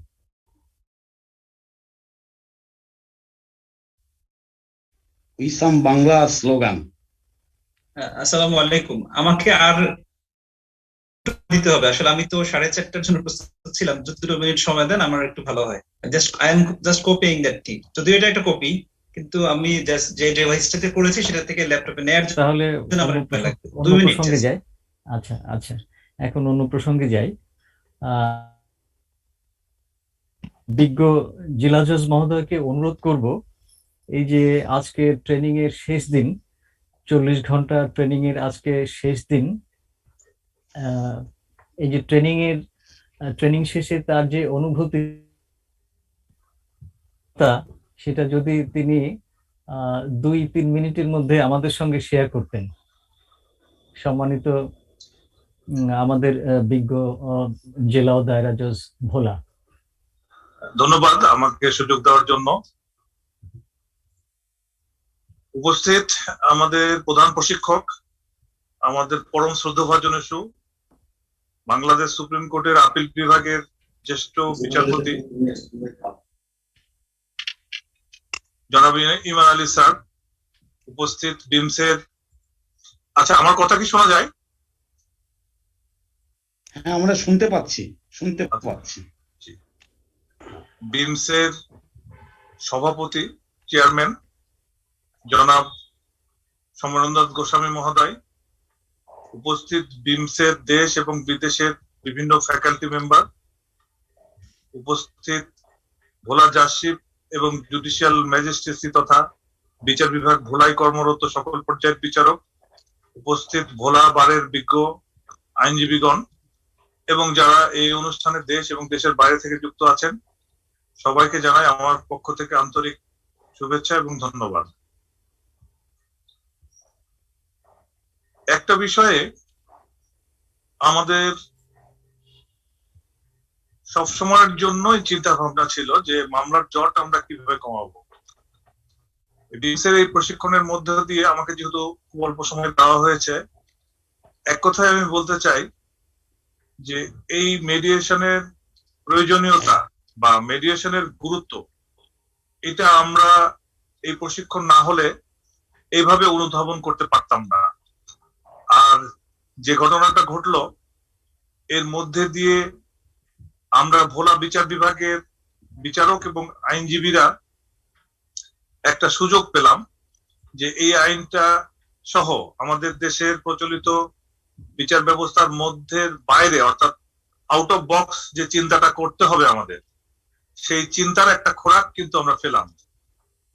এই প্রশিক্ষণের মধ্য দিয়ে আমরা যেটা পেয়েছি সেটা আমাদের জন্য একটা বিশাল অর্জন হিসাবেই আমরা দেখছি। আর বিমসের মতো প্রতিষ্ঠান এখন আমার কাছে মনে হয় যে একটি প্রতিষ্ঠান বাংলাদেশের এই 36 লক্ষ মোকদ্দমা বা কম বেশি দেওয়ানি মোকদ্দমার কথাটাই যদি চিন্তা করি, আমরা যে মামলাগুলো আপোষের নিষ্পত্তির সম্ভাবনা এবং সুযোগ রয়েছে, মানুষের কাছে এই বার্তাগুলো পৌঁছার প্রয়োজন রয়েছে, মানুষজন যাতে ভাবতে পারে যে আমাদের মধ্যে এই আপোষের মাধ্যমে, অর্থাৎ মধ্যস্থতার মাধ্যমে, যদিও মেডিয়েশনের বাংলাটা আমরা এখনো মধ্যস্থতা বলতে পারছি না, মেডিয়েশনের মাধ্যমে যে মামলাগুলো নিষ্পত্তি হবে তাতে যে দেশের অর্থনীতির একটা পরিবর্তন ঘটবে, এই বিষয়টাও কিন্তু ভেবে দেখার প্রয়োজন আছে। শুধু বাংলাদেশ কেন, পৃথিবীর অনেক দেশেই এখন এই মধ্যস্থতাটা একটি জনপ্রিয়তার দিকে এগিয়ে যাচ্ছে। মানুষজন ক্রমেই যত শিক্ষিত হবে তাদের হাতে কিন্তু সময় থাকবে না। অর্থাৎ আমাদের সময় যখন আমরা দেখতাম সকালে ব্রেকফাস্টটা বাসায় তৈরি হতো, এখন কর্মজীবী মানুষের সংখ্যা বেড়ে যাওয়াতে ব্রেকফাস্টটাও কিন্তু তারা বাসায় অনেকেই তৈরি করেন না। এটার একটা ইতিবাচক দিক হচ্ছে এই যে আমাদের অর্থনীতির একটা গতি সঞ্চার হচ্ছে। কিন্তু ঠিক সেইভাবেই মানুষজন যখন অধিক মাত্রায় এই জিনিসগুলোতে উপলব্ধি করতে সক্ষম হবে যে কোর্টের বাইরে মধ্যস্থতা করলে তাদের শুধু সময়ের অপচয় না, অর্থনৈতিক ভাবে তারা লাভবান হবে, এই বিষয়টা যখন আমরা তাকে অঙ্ক কষে বুঝে দিতে পারবো, এবং বিমসের এই প্রশিক্ষণের মধ্যে দিয়ে আমাদের কাছে মনে হয়েছে যে এই বার্তাটি যথাযথভাবে উপস্থাপন করতে সক্ষম হয়েছে।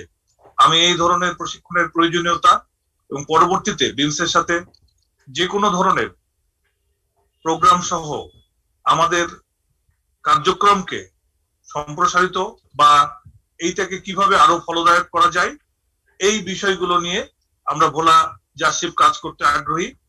বিজ্ঞ আইনজীবী যারা আছেন এখানে অত্যন্ত সৌহার্দ্য এবং সম্প্রীতির মনোভাব নিয়ে তারা আমাদের সাথে কাজ করেন, তাদের বক্তব্য অনুসরণযোগ্য। পরিশেষে আমি আবারও আমাদের এই প্রোগ্রামে অংশগ্রহণের সুযোগ দেওয়ার জন্য বিমসের ফ্যাকাল্টি এবং বিশেষভাবে ধন্যবাদ জানাই আমাদের সাথে সার্বক্ষণিকভাবে 6টা দিন আমাদের সম্মানিত প্রধান প্রশিক্ষক মহোদয় যেভাবে আমাদের সময় দিয়েছেন, অনুপ্রাণিত করেছেন, উৎসাহিত করেছেন, শুধু ধন্যবাদ জানিয়ে ছোট করা যাবে না। আমরা স্যারের প্রতি বিশেষভাবে কৃতজ্ঞতা জানাই এবং যারা যারা ছিলেন এখানে তাদের সবাইকে আমার অন্তরের অন্তঃস্থল থেকে শুভেচ্ছা জানাই। সবাইকে অসংখ্য ধন্যবাদ। ধন্যবাদ বিজ্ঞ জেলা জজ মহোদয়। আমরা এখন ভিডিও ক্লিপিং উপভোগ করব। এটা তৈরি করেছেন আমাদের বিজ্ঞ চিফ জুডিশিয়াল ম্যাজিস্ট্রেট ভোলা। ধন্যবাদ। আসলে এটা আমাদের প্রচেষ্টা ছিল, আমরা দেখি এটা আমাদের প্রধান প্রশিক্ষক মহোদয় বলেছিলেন সেদিন, আমরা কপি করে আগাচ্ছি। এটার আসলে অথেন্টিক সোর্স কার্ড আমি খুঁজে পাইনি, ওরাও কালেক্টেড করে ইন্টারনেটে দিয়েছিল, আমাদের একজন প্রশিক্ষক দেখিয়েছিলেন। আমার ভালো লেগেছে, আমি একটি স্লোগান যুক্ত করে এটা চেষ্টা করেছিলাম। সম্মানিত চেয়ারম্যান মহোদয় চেয়েছেন এটা আমরা যাতে এখানে শেয়ার করি, আমি চেষ্টা করছি, যদি প্লে হয় একটু আমাকে বলবেন।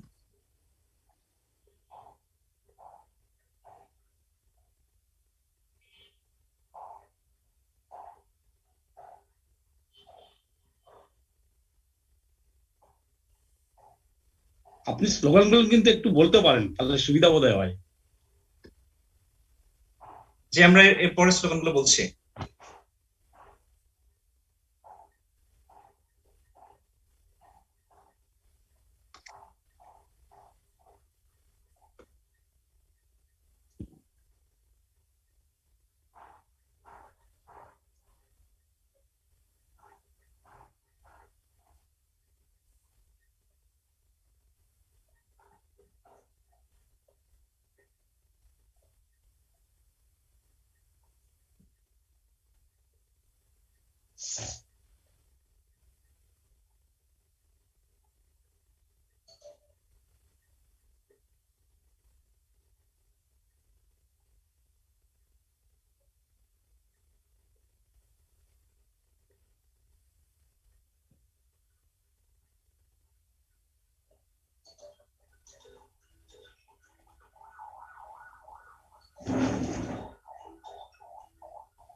ধন্যবাদ। আমরা শেষে দেখলাম যে আপোষের পরে তারা দুজন খুব শান্তিপূর্ণ হাসি মুখে চলে যেতে পেরেছে। তেমনি ভাবে আমাদের আরো 4টি স্লোগান রয়েছে, আমি যেহেতু আমাকে বলা হয়েছে শেয়ার করার জন্য, আমাদের পরবর্তী স্লোগানটা হচ্ছে বিরোধ হলেই মামলা নয়, আপোষের ফল মিঠা হয়। বিরোধ হলেই মামলা নয়, তাতেই হবে সমাপ্তি কিনা এই শব্দটা বোঝা যাচ্ছে না। আপোষের পর তাতেই হবে সমাপ্তি নাকি না, এটা বোঝা যাচ্ছে না, ঢাকা পড়ে গেছে। না এখানে তাতেই হবে সদ্গতি, এটা ছিল অন্যটা, সদ্গতি, সদ্গতি, সদ্গতি। আর জি, আর পরেরটা হচ্ছে ভিডিও বানানটা ঠিক হয় না, এই ভিডিও বানানটা ঠিক করে নেন। স্যার স্যার স্যার স্যার জি স্যার, স্যার আরেকটা VIDEO, জি স্যার, না VIDEO ভিডিও। স্যার স্যার আমাদের আরেকটা স্লোগান ছিল বিরোধ হলেই মামলা নয়, আপোষের ফল মিঠা হয়। তৃতীয় স্লোগান হচ্ছে মামলা লড়ে সর্বশান্ত, সুফল পেতে হয়রান, মেডিয়েশন সহজ পথ, দ্রুত পাই সমাধান। আমি স্যার এটা আরেকবার বলছি, মামলা লড়ে সর্বশান্ত, সুফল পেতে হয়রান, মেডিয়েশন সহজ পথ, দ্রুত পাই সমাধান। 4 নাম্বারটা হচ্ছে মেডিয়েশন কম খরচে কম সময়ে সুফল দেয়, বুদ্ধিমানে মামলা নয়, মিডিয়েশন বেছে লয়। 5 নাম্বারটা হচ্ছে মামলা করে ঝক্কি অনেক, আরো আছে টেনশন, মিডিয়েশন খুবই সোজা, নিজেই নেব ডিসিশন। এই 5টা স্লোগান আপাতত স্যার আমরা তৈরি করতে পেরেছি স্যার।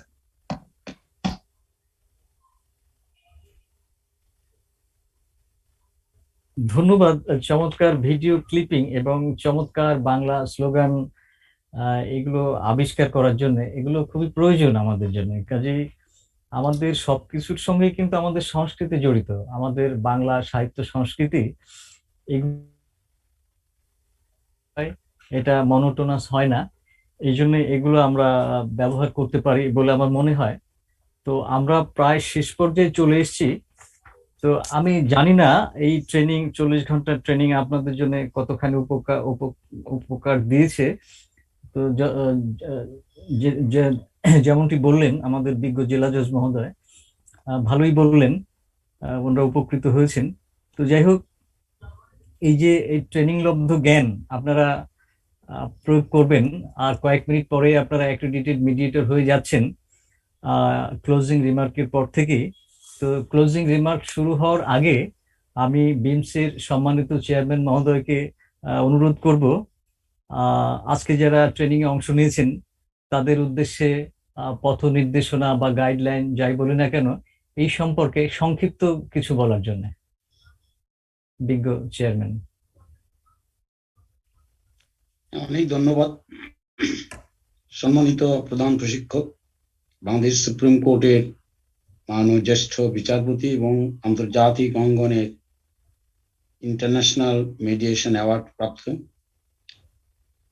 বিজ্ঞ জেলা ও দায়রা জজ ভোলা এবং ভোলায় জাজশিপের সকল বিচারকবৃন্দ এবং প্রিয় আইনজীবী প্যানেলভুক্ত প্রিয় আইনজীবী বন্ধুগণ, অ্যাকচুয়ালি জজ নির্ধারিত যে সময় ছিল সেই সময়ের বাহিরেই through mediation board, global mediation board নিকট একটি অনুরোধ রাখা হয়েছিল সে যাতে 4:15 মধ্যে শেষ করতে পারে। কারণটা ছিল আমরা এই ভিডিও ক্লিপ এবং স্লোগান সম্পর্কে কিছু কথা জানার জন্য, বোঝার জন্য। অ্যাকচুয়ালি আমরা প্রথম থেকে শেষ পর্যন্ত আমরা মিডিয়েশন যে কথাটা, সেই কথাটাকে পরিস্পুষ্ট করার জন্য এমআই অনুষ্ঠিত নীতিমালার মধ্য থেকে গ্লোবাল সিলেবাস অনুযায়ী আমাদের এই কর্মসূচি। আসলে আমাদের এটা কোনো প্রশিক্ষণ নয়, ভিউ এক্সচেঞ্জ, মত বিনিময়, অভিজ্ঞতার বিনিময় মধ্য দিয়েই এখন পর্যন্ত মিডিয়েশন কার্যক্রম পৃথিবীব্যাপী চলছে। এর মধ্য থেকে কোনো কোনো দেশ আইন তৈরি করতে সমর্থ হয়েছে, কোনো কোনো দেশ মিডিয়েশন শব্দটিকে ব্যবহার করার প্রচেষ্টা চালিয়ে যাচ্ছে। এর মধ্যে অন্যতম বাংলাদেশ সুপ্রিম কোর্ট, বিশেষ করে আমাদের প্রধান প্রশিক্ষক, তার অনুপ্রেরণায়, তার প্রচেষ্টায় আমরা দুটি সার্কুলার পেয়েছি। এই দুটি সার্কুলারকে যদি আমরা নিজেরা গবেষণামূলক মন নিয়ে অধ্যয়ন করতে পারি, দেখব মিডিয়েশন মূলত মিডিয়েশনে যাওয়ার পথটা হচ্ছে ম্যান্ডেটরি, বাধ্যতামূলক। আর আমাদের কার্যক্রমের মধ্য দিয়ে যে জিনিসটা পরিস্ফুট, মিডিয়েশন করতেই হবে এটা যেমন বাধ্যবাধকতা না, কিন্তু মিডিয়েশনে যাওয়াটা বাধ্যতামূলক। সঙ্গে সঙ্গে যে বিষয়টা আমরা অনুভব করতে পারছি যে পৃথিবীর এমন কোনো বিরোধ নেই যা মিডিয়েশনের মাধ্যমে আমরা নিষ্পত্তি করতে পারবো না। আজকে হয়তো মনে হচ্ছে যে বড় বড় যে সমস্ত বিরোধ রয়েছে মীমাংসা করা কঠিন কাজ। এমনকি আমরা অনেকে মনে করে থাকতে পারি যে বাংলাদেশে যে বিচার আদালতে যে বিরাট সংখ্যক মামলা রয়েছে সেইটা আমরা অতি শীঘ্র হয়তো নিষ্পত্তি করতে পারবো না। আমরা যখন মিডিয়েশন অঙ্গনে আমরা বাংলাদেশকে এগিয়ে নেওয়ার চেষ্টা করছিলাম, এখনো করছিলাম, এ কথার অর্থটা হচ্ছে আমরা গ্লোবাল মিডিয়েশন বোর্ড সহ আমরা যখন বসছিলাম, আমরা কিছু তথ্যভিত্তিক কিছু মামলাকে আমরা সামনে এনেছিলাম। আমরা সেখান থেকে দেখানোর চেষ্টা করেছিলাম যে এই প্রক্রিয়ার মাধ্যমে যদি যে সমস্ত মামলা সমগ্র পৃথিবীতে রয়েছে, এই মামলাগুলোকে যদি এই ক্যাটাগরিতে ভাগ আমরা করতে পারি, তাহলে স্ব দেশ মামলার হাত থেকে অতি শীঘ্র পরিত্রাণ পেতে পারে। প্রয়োজন শুধু আমাদের মানসিকতা।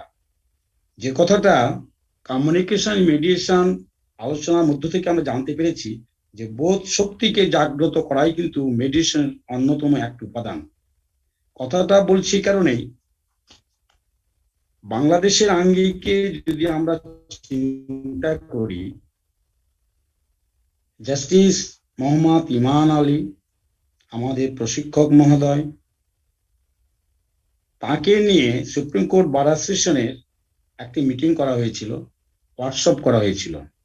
সেখানে তার মূল্যবান কিছু বক্তব্য ছিল।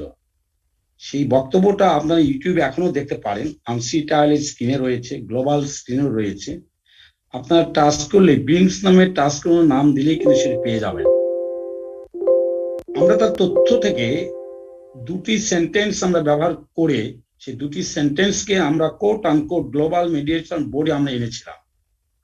যে কথাটা বলার চেষ্টা করছি সেটা হচ্ছে, ধরুন না, ভোলা বিচার আদালতে ম্যান্ডেটরি প্রভিশন হচ্ছে অর্ডার 7 রুল 14 অ্যামেন্ডমেন্টের শ্যাল শব্দটি ব্যবহার করা হয়েছে। যদি কোনো বন্ধু লিটিগেন্টের পক্ষে আর্জি সমর্থিত কাগজাদি দাখিল না করেন, অর্ডার 7 রুল 10 অনুযায়ী ফেরত যাবে এবং নির্ধারিত একটু সময়ের মধ্যে তিনি যদি সেটা দাখিল না করেন খারিজ হবে। আমরা 14কে যদি সামনে রাখি, অর্ডার 14 রুল 11 কাগজ নাই, ল বলছে। আমি প্রচলিত আইনের মধ্যে থেকেই আমরা সেখানে বসছিলাম, মেডিয়েশন গ্লোবাল মেডিয়েশন বোর্ডে এই কথাগুলো নিয়ে আমরা আলোচনা করেছিলাম। অর্ডার 11 রুল 14 প্লান্টিভ অথবা ডিপেন্ডেন্ট কাগজ নেই, অর্ডার 11 রুল 21 এ খারিজযোগ্য, আপনি বেছে নিন না। কত মামলা রয়েছে? অপর একটি সেখানে আমরা একটা দিক নির্দেশনা বলেছিলাম যে আমাদের হাতে তথ্য রয়েছে, আমাদের হাতে প্রমাণ রয়েছে, বছরের পর বছর সমন জারি হয় না। কে বলছে জারি হয় না? মাননীয় বিচারক তার আদেশ নামায় লিখছেন জারি হয় নাই। আমরা কি দেখেছি নাজির অফিসে কতদিন আগে জারি হয়ে নাজির অফিসে এসেছে? বাংলাদেশ ল টাইমস নামে একটি ল জার্নালের মাধ্যমে তদানীন্তন সাবেক প্রধান বিচারপতি বদরুল ইসলাম চৌধুরী সাহেবের নেতৃত্বে একটি গবেষণা কর্ম পরিচালিত হয়েছিল। আমরা কিছু আদালতে যাবার সুযোগ হয়েছিল, পরিভ্রমণ আমরা করেছিলাম। আমরা দেখিয়ে দিতে সক্ষম হয়েছিলাম যে নাজির অফিসে 2 বছর 3 বছর 5 বছর আগে নোটিশ জারি হয়ে এসেছে, কিন্তু অর্ডার শিটে আমরা দেখছি প্রয়োজনীয় তদবির, সমন জারি ইত্যাদি ইত্যাদি। আমরা ভোলা থেকে তো শুরু করতে পারি, বেছে নিতে পারি। এই টাইপের কতগুলো মামলা রয়েছে, সমন জারির অভাবে মামলা আগাচ্ছে না। এবার আসুন না বিচার্য বিষয়ে, অর্ডার 14 রুল 1 and 2 এই দুটোকে যদি আমরা সামনে রেখে আমরা ফ্যাকচুয়াল এফেক্টে না গিয়ে যদি অর্ডার 14 রুল 2 লকে ফলো আপ করতে পারি, যে কথাটি তদানীন্তন প্রধান বিচারপতি কে এম হাসান সাহেবের নেতৃত্বে 2003-এ বাংলাদেশ ল টাইমস একটি গবেষণা করার মধ্য দিয়ে দেখাতে সমর্থন হয়েছিল, সারা বাংলাদেশে অনেক এই মুহূর্তে তথ্যটা আমাদের কাছে থাকলেও আমরা প্রকাশ করার জন্য আমরা আহত নই। আমি কথা বলছি এই কারণে যে যে আইনে মামলাটি চলবে না, বিচার্য বিষয় আমরা তৈরি করতে গিয়ে অন্য বিচার বিষয় এনে আমরা মামলা চালিয়ে যাচ্ছি। মহামান্য সুপ্রিম কোর্ট অ্যাপেলেট ডিভিশনের 28 বেলটিতে পাবো অন জাস্টিস নুরুজ্জামান মহোদয় অথর জাজ হিসাবে একটি জাজমেন্ট দিয়েছেন। সেখানে দেখিয়েছেন যেটা ইস্যুর মধ্যে আসে না, যেমন ধরুন অর্ডার 9 রুল 13 শিশুকে সামনে না নিয়ে এসে এক্সপার্ট একটি জাজমেন্ট হয়েছিল। আমি অত ডিটেল যাচ্ছি না, আমি শুধু বলার চেষ্টা করছি যে প্রকৃত ফ্যাকচুয়াল ইস্যু এবং আইনগত ইস্যু অর্থাৎ বিচার্য বিষয় যদি নির্ধারণ করতে আমরা সমর্থন হই, প্রচলিত আইনের মধ্য দিয়ে অর্থাৎ অ্যাডভাইসার পদ্ধতি প্রতিদ্বন্দ্বিতামূলক যে বিচার অঙ্গন চলছে তার মধ্য থেকেই 25% মামলা চট আমরা কমাতে পারি। শুধু প্রয়োজন মেধা সম্পন্ন বিজ্ঞ বিচারকবৃন্দ, মেধা প্রয়োগ এবং অনুশীলন। তারই সঙ্গে যদি আমরা মিডিয়েশন এই শব্দটিকে ব্যবহার করি, বিগত 2021 সালের যে সার্কুলার 21/3/2021-এর প্যানেল আইনজীবী তৈরি করা, তাদের প্রশিক্ষণ দিয়ে তাদের উদ্বুদ্ধ করে নেওয়া এবং 5/7/2021 তারিখের সার্কুলারের মধ্য দিয়ে জনগণকে, বিচার প্রার্থী জনগণকে, আইনজীবী বন্ধুদেরকে যদি আমরা বুঝাতে সক্ষম হই মিডিয়েশনের উপকারিতা এবং প্রয়োগের প্রক্রিয়া, প্রয়োগ করার জন্য যে অনুশীলনের মন, সেটা যদি আমরা দেখাতে পারি, বুঝাতে পারি, আরো 25% মামলা শেষ হয়ে যাবে। 50% মামলাকে যদি সামনে আনতে হয়, তাহলে ওই যে সমন জারি কথা বললাম, আজকে সর্বশেষ দিনকে সামনে রেখে স্থানীয় পরিমণ্ডলে আমরা একটা যোগাযোগ করার চেষ্টা করেছিলাম। সেখান থেকে একটি ভয়াবহ তথ্য আমরা পেয়েছি, বেশ কিছু ডিস্ট্রিক্ট জাজশিপে সমন জারির মামলায় কিন্তু রয়েছে 10%। কাগজের অভাবে মামলা চলছে, কাগজ দাখিল করো, কাগজ দাখিল করো, বিবাদীর প্রতি বাদীর প্রতি এমন রয়েছে 15%। আমরা সারা বাংলাদেশের মামলার জট কিন্তু এখানে কমাতে পারি। একটি বিষয় নিয়ে আমাদের বর্তমান অ্যাপেলেট ডিভিশনের একজন বিচারপতি আহ্বান করলেন, উনি বলার চেষ্টা করলেন যে গ্লোবালি মামলাগুলোর পরিসমাপ্তির পথ কি। যাই হোক, আমি কথাটা সংক্ষেপ করে বলছি।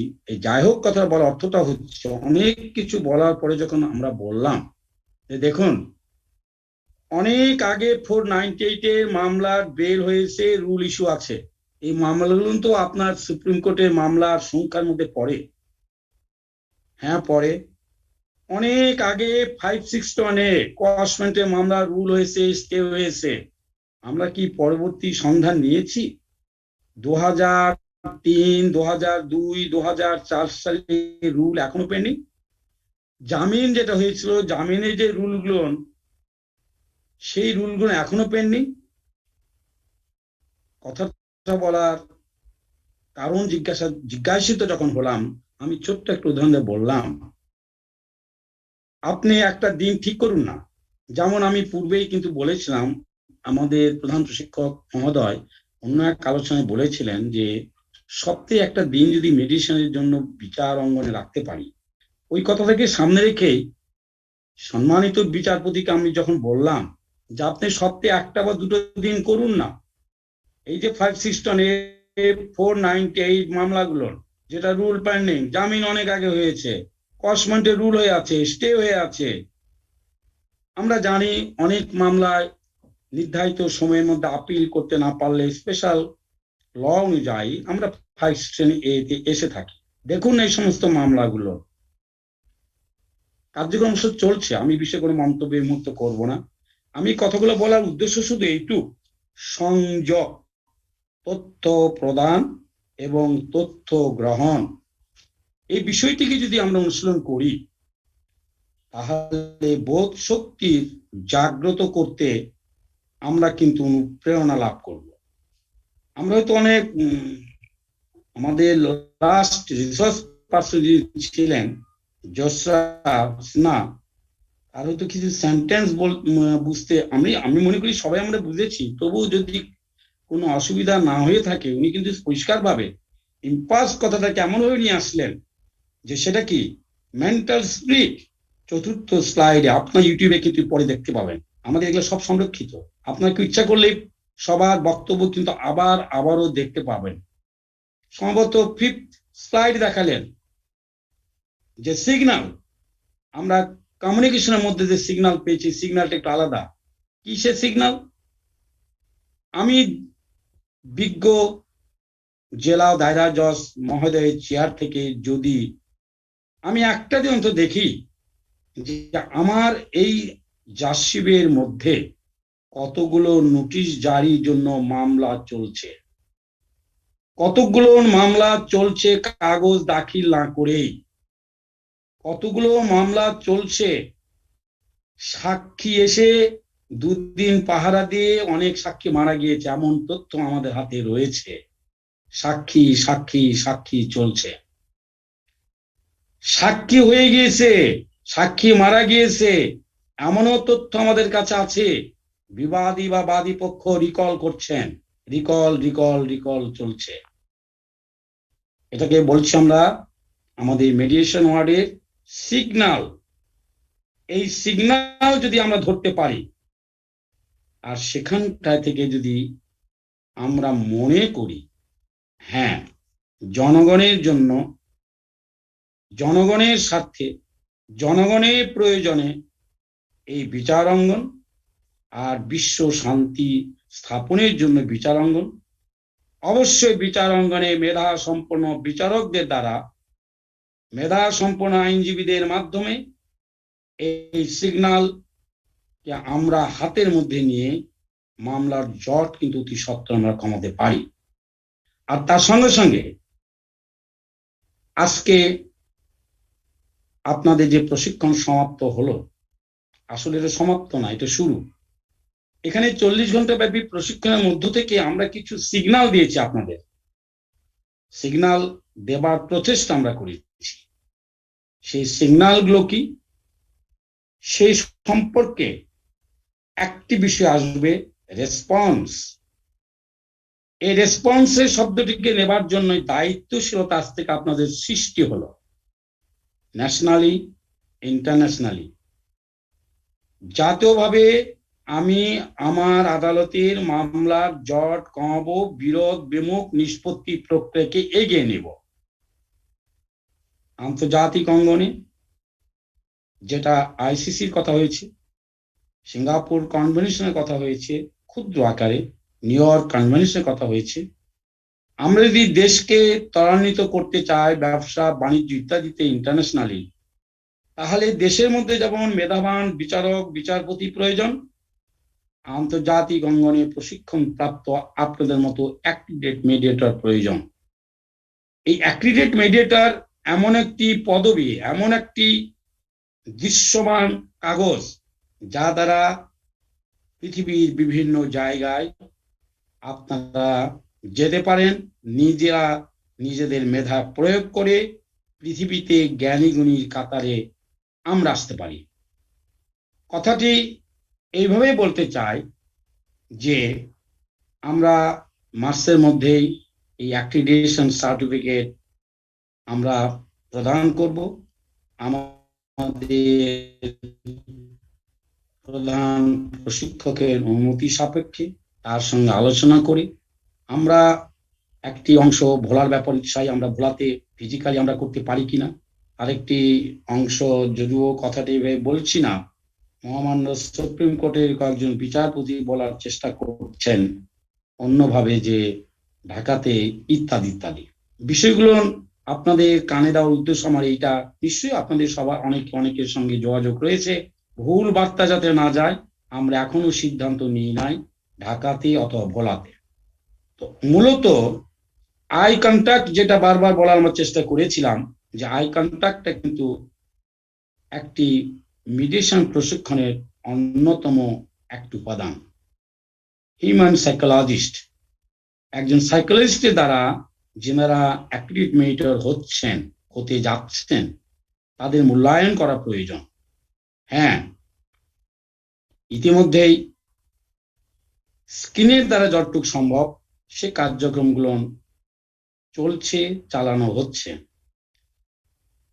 আরেকটি যে বিষয়, সে বিষয়টা কিন্তু যারা কমপক্ষে এই 40 ঘন্টা প্রশিক্ষণে অংশ নিয়েছেন, কেবলমাত্র তারাই অ্যাক্রিডিটেড মেডিয়েটর সার্টিফিকেট লাভ করবেন।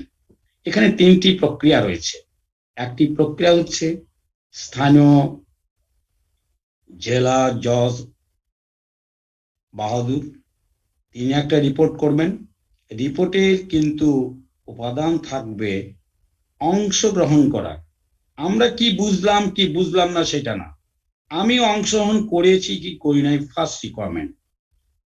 সেকেন্ড রিকোয়ারমেন্ট হচ্ছে আমি প্রশ্নোত্তরের মধ্যে সামিল হতে পেরেছি কি পারি নাই। থার্ড যেটা, আমি এর মধ্য থেকে কোনো অনুপ্রেরণার শক্তি সঞ্চয় করতে পেরেছি কি পারি নাই। এই অনুপ্রেরণার শক্তিটা দেখার জন্যই মূলত ম্যাডাম জসরা তিনি একটি স্ক্রিন ব্যবহার প্রথম দিন থেকে এখনো করছেন। এই 3টি রিপোর্ট আসবে মেডিয়েশন বোর্ডের কাছে। Global mediation board Bangladesh mediation বোর্ডের সঙ্গে আলোচনা করে এই প্রথম যেটা বললাম, ভোলা জাসিপের মাননীয় জেলা দায়রা জজ বাহাদুরের সঙ্গে আলোচনা করে একটি নাম ঠিক করবেন, লিপিবদ্ধ করবেন, সেইটা দ্বারাই আমরা রেজাল্ট ঘোষণা করব। এবং আপনারা নিশ্চয়ই জেনেছেন ট্রেনিং এর মধ্য দিয়ে অর্থাৎ মতবিনিময়ের মধ্য দিয়ে সেটা কিন্তু হচ্ছে বিজ্ঞ আইনজীবী বৃন্দ, প্যানেলভুক্ত আইনজীবী বৃন্দ, বিজ্ঞ বিচারক বৃন্দ এবং সিভিল সোসাইটি বিজ্ঞ সদস্যবৃন্দ, তাদের নিয়েই কিন্তু এই মিডিয়েশনের কার্যক্রম।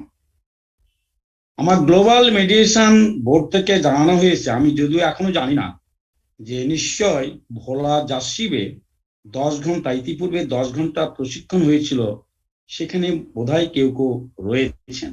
আমি নামগুলো আমি শনাক্ত করতে পাই নাই, আমার নিজের কারণে পাই নাই, কারণ নামের লিস্টটা আমার কাছে নাই, আমাদের অফিসে রয়েছে। তো আপনারা যারা 10 ঘন্টা প্রশিক্ষণ অংশ নিয়েছিলেন, সেখানে কিন্তু জাস্টিস জোসেফ কুরিয়ানের বক্তব্য পেয়েছিলেন, জাস্টিস গীতা মিত্তালের কথা পেয়েছিলেন। আপনারা এই বিষয়গুলো কিন্তু পরস্পর আলোচনা করে নিজকে এবং অপরকে সমৃদ্ধ করতে পারেন। আমার 3টা প্রশ্ন রইল আপনাদের কাছে। প্রথম, ভোলা থেকে আমরা যদি মনে করি একজন আইনজীবী, ন্যূনতম পক্ষে একজন আইনজীবী, ন্যূনতম পক্ষে একজন বিচারক, আন্তর্জাতিক অঙ্গনে গুড মেডিয়েটর প্রশিক্ষক হতে চান। 2, বিজ্ঞ ভোলা জাসিবের 7 দিন 15 দিনের ব্যবধানে মামলার জট কমানো যায় কিনা, যে বিচার অঙ্গনে যে মামলাটা এখনো রয়েছে, একটি তুলনামূলক আলোচনা করে না, প্রশ্নের মধ্যে দিয়ে বলা যে সিপিসি কে ব্যবহার করে, অর্থহীন আদালত আইনকে ব্যবহার করে, রিয়াল স্টেট আইনকে ব্যবহার করে, অর্থাৎ সোর্সেস অফ মিডিয়েশন উপস্থাপন করা কালে বিজ্ঞ জেলা দায়রা জজ সিরাজগঞ্জ, উনি স্পিকার হিসেবে নতুন এবার অংশগ্রহণ করেছিলেন। এই সোর্সের মধ্য থেকে ভোলা জাসিবের মামলার জট কমানো কোনো প্রক্রিয়া আনতে পারি কিনা। 3য় যেটা, ডোমেস্টিক ভাবে ভোলা জাসিব এবং ভোলা বিজ্ঞ আইনজীবীদের মধ্য থেকে আপনারা কেউ স্পিকার, ট্রেনার, মেডিটেটর হওয়ার জন্য ইচ্ছা পোষণ করেন কি না। এই 3টি প্রশ্ন দিয়েই আমি আমার খণ্ডিত কথা শেষ করতে চাই। আর কথা শেষ করার আগে আর একটা আবেদন রাখতে চাই। আমি বিশ্বাস করি ভোলা জাসিব থেকে অনেক মেধাবী আমরা বিচারক পাবো, সারা বাংলাদেশে তিনারা প্রশিক্ষণ দিবেন, সারা বাংলাদেশের বিচারকদের কাছে প্রশিক্ষক হিসেবে খ্যাতি অর্জন করবেন। বিজ্ঞ আইনজীবীদের পাবো, তিনারা সারা বাংলাদেশে আইনজীবীদের প্রশিক্ষিত করবেন, প্রশিক্ষণ প্রদান করবেন, জাতীয় আন্তর্জাতিক অঙ্গনে রেসপন্সিবিলিটি অর্থাৎ দায়িত্ববোধের পরিচয় দিবেন। তাহলে এই যে 40 ঘন্টা ব্যাপী মত বিনিময় বলি, অভিজ্ঞতার বিনিময় বলি অথবা প্রশিক্ষণ বলি, এটা সার্থক হবে। পরিশেষে বলবো 10 ঘন্টা নিম্নতম সময়ে বিএমস কোনো প্রশিক্ষণ কার্যক্রম পরিচালনা করে না, কারণ আনসিটাইলের সিলেবাস অনুযায়ী 40 ঘন্টার কমে অ্যাক্রিডিটেড মেডিয়েটর হওয়া যায় না, কারণ এমআই সিলেবাস অনুযায়ী। কয়েকদিন আগে আমি জানি ভোলার জিপি পিপি তারা হয়তো অংশগ্রহণ করেছিলেন চারটার একটি অনুষ্ঠানে। মাননীয় আইনমন্ত্রী ছিলেন, বিচারপতি নাজমুল সুলতানা ছিলেন, এনারা বিমসকে আহ্বান করেছিলেন। আমরা এক কথা বলতে বাধ্য হয়েছিলাম, বিমস নিছক কোন এনজিও নয়, বিমস নির্ধারিত গ্লোবাল মেডিয়েটর বোর্ডের দ্বারা প্রশিক্ষণ প্রদান করে থাকে আন্তর্জাতিক অঙ্গনের যারা অভিজ্ঞ রিসার্চ পার্সন তাদের দ্বারা। আমরা কারো হুমকিতে চলি না। আমরা প্রথমেই বলার চেষ্টা করেছি বিমস কোনো এনজিও নয়। বিমস জাতিসংঘের অনুমোদন প্রাপ্ত বাংলাদেশের আঙ্গিকে প্রচলিত আইন দ্বারা সীমানার মধ্য থেকেই অঙ্গীকারবদ্ধ মিডিয়েশনের মাধ্যমে আমরা আইন অঙ্গনকে আলোকিত করতে চাই বঙ্গবন্ধুর স্বপ্নের বাংলা গড়ে তোলার জন্য। সেখানে একটি প্রশ্ন এসেছিল যে আমরা একদিন ব্যাপী জিপিপিদের প্রশিক্ষণ দিতে চাই, আপনাদের সহযোগিতা পেতে চাই, কিন্তু আমরা অপারগতা প্রকাশ করি। এই কারণেই কথাটি বলে শেষ করতে চাই, ইয়াস, আপনারা যারা বিজ্ঞ আইনজীবীবৃন্দ রয়েছেন, আপনারা যে অ্যাক্রিডিটেড মেডিয়েটর হতে যাচ্ছেন, আপনারাই পারেন সারা বাংলাদেশে জিপিপিদের আইনজীবীদের প্রশিক্ষণ দিতে।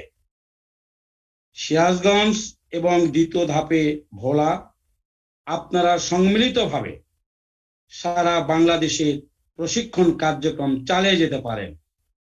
বাংলাদেশ সরকারের সঙ্গে বিমসের একটি মেমো অফ আন্ডারস্ট্যান্ডিং রয়েছে এবং জাতিসংঘের সাধারণ পরিষদের সঙ্গে বিমসের একটি এমইউ রয়েছে। সেই তাগিদ নিয়ে আমি বলতে পারি আপনারা যারা অ্যাক্রিডিটেড মেডিয়েটর হিসাবে প্রত্যয়নপত্র পাবেন, সার্টিফাইড হবেন, আপনারা আপনাদের গবেষণামূলক মন নিয়ে আপনারা কার্যক্রম চালিয়ে যেতে পারবেন আইনসঙ্গত এবং আইনসম্মত ভাবে। সবাইকে আবারও ধন্যবাদ। ধন্যবাদ সম্মানিত চেয়ারম্যান মহোদয় তার গুরুত্বপূর্ণ তথ্য ও পরামর্শ প্রদানের জন্য। এতক্ষণ আমরা অধীর আগ্রহে অপেক্ষা করছিলাম যার কথা শোনার জন্য। সেই সময়টি এসে গেছে।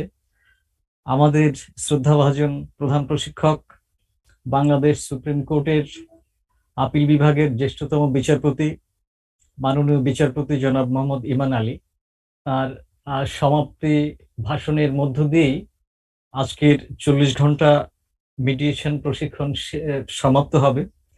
আমি শ্রদ্ধেয় স্যারকে অনুরোধ জানাচ্ছি কিছু বলার জন্য। ধন্যবাদ অ্যাডভোকেট কুন্ডু এবং advocate senior advocate mister Goswami. আমি আসলে এখন প্রায় 5টা বাজে, আপনাদের ধৈর্যচ্যুতি ঘটাইতে চাই না। 6 দিন যাবত 6টা দিন আপনারা এই প্রশিক্ষণে অংশগ্রহণ করেছেন এবং আপনাদের এটা ফ্রি টাইম বা অফ টাইমে আমি সবার কাছে আমার আন্তরিক ধন্যবাদ জানাই। একটা কথা আমরা বারবার বলছি যে 36 লক্ষ মামলার জট আছে। আমি বলবো যে এটা তথ্যগত একটা ভুল, কারণ গতকালকে যদি 36 লক্ষ মামলার জট থেকে থাকে, আজকে এটা বেড়ে আর অনেক গুণ হয়ে গেছে। বলছি এই কারণে মামলার জট বাংলাদেশে ডেইলি বাড়ছে। আপনারা চিন্তা করে দেখেন, আমরা ডেইলি জাস্ট কথার কথা যদি বলি যে 20,000 মামলা ফাইল হচ্ছে, দেখবেন হিসাব করে ডেইলি 10,000 মামলা হয়তো নিষ্পত্তি হচ্ছে। তার মানে ডেইলি সারপ্লাস 10,000 করে বাড়তেছে। 36 লক্ষ এখন আর 36 লক্ষ না, আরো অনেক বেশি। আরেকটা কথা আমি বলেছি হয়তো, আবার একটু রিপিট করব। প্রত্যেকটা মামলা 4টা মামলার মিনিমাম জন্ম দেয়। একটা মামলা হইলে পরে আপিল হয়, আপিলের পরে রিভিশন হয়, রিভিশন পরে আবার আপিল বিভাগে আপিল হয় এবং এরপরে রিভিউ হয়। সুতরাং এক একটা জায়গায় আমাদের সেই যে সমীক্ষা স্ট্যাটিস্টিক্স বাড়তেই আছে। ওই 4টা কথা বললাম একটা থেকে, এটাও ঠিক না। কারণ আপনারা দেখবেন যে প্রত্যেকটা মামলাতেই অ্যান্সিলারি মামলা হয়ে যায়, ইন্টারলকিউটরি ম্যাটার। এবং সেই ইন্টারলকিউটরি ম্যাটার এটা দরখাস্ত, মিসেলেনিয়াস অ্যাপ্লিকেশন, দরখাস্তটা হবে, এইটার বিরুদ্ধে আপিল হবে বা রিভিশন হবে, তারপরে আবার একটা ধাপ আছে, তারপরে সুপ্রিম কোর্ট আছে, আপিল বিভাগ আছে। কতটা মামলা হলো? একটা মামলায় 8টা মামলা হয়ে যাচ্ছে। আর যদি মিসেলেনিয়াস কেস কেউ করতে চায়, কয়বার করতে পারবে? যতবার ইচ্ছা করতে পারবে। কোনো বাধা আছে? বাধা তো নেই। হ্যাঁ, শুধু একটাই বাধা, রিফিউজ হলে আপিল করতে হবে। এখন এই হলো আমাদের মামলার পরিসংখ্যানের গতি, যেটা জাস্টিস আশরাফুল কামাল প্রথম দিন বলেছিলেন, দ্বিতীয় দিনে বলেছিলেন যে আমরা যদি 30 বছর সবাই অন্য সবকিছু বাদ দিয়ে মামলার নিষ্পত্তি করার চেষ্টা করি, শেষ হবে না। ওটা বাস্তবেও সম্ভব না। তবে আমরা যদি অন্য দিক থেকে দেখি, একটা মামলা মিডিয়েশনের মাধ্যমে শেষ করে দিতে পারলে এই 8টা 9টা 10টা মামলা আমরা বন্ধ করে দিচ্ছি একেবারে গুড়াতে। তার মানে 34 লক্ষের মধ্যে আমরা কিছু করতে পারবো না, কিন্তু এই যে ডেইলি 10,000 করে বাড়ছে বা 20,000 করে বাড়ছে, সেখানে আমরা একটা ইম্প্যাক্ট তৈরি করতে পারবো।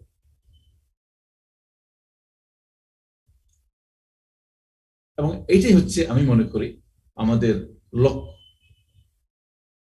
ভবিষ্যতে যদি আমরা মামলার সংখ্যা কমাইতে পারি, তাহলে জট উপরে যতই থাকুক না কেন, মানুষের হয়রানি তো কমবে।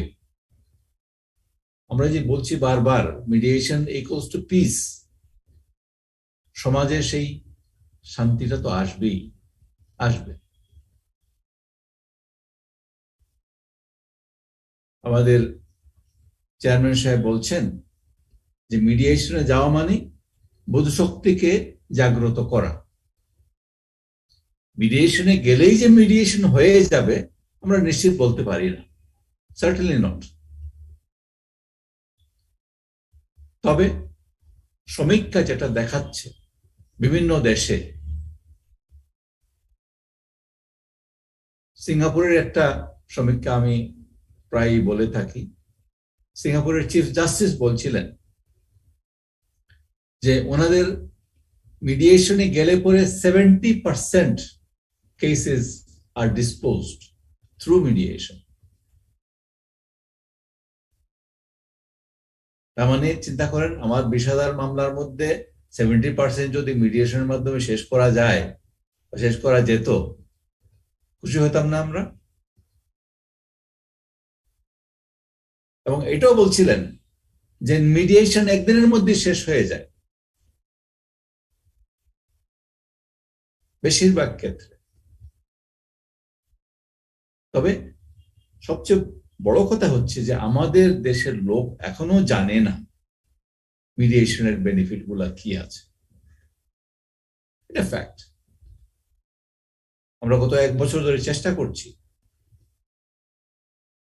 ফ্র্যাঙ্কলি স্পিকিং, এই যে ট্রেনিং আপনারা নিয়েছেন, it is a drop in the ocean.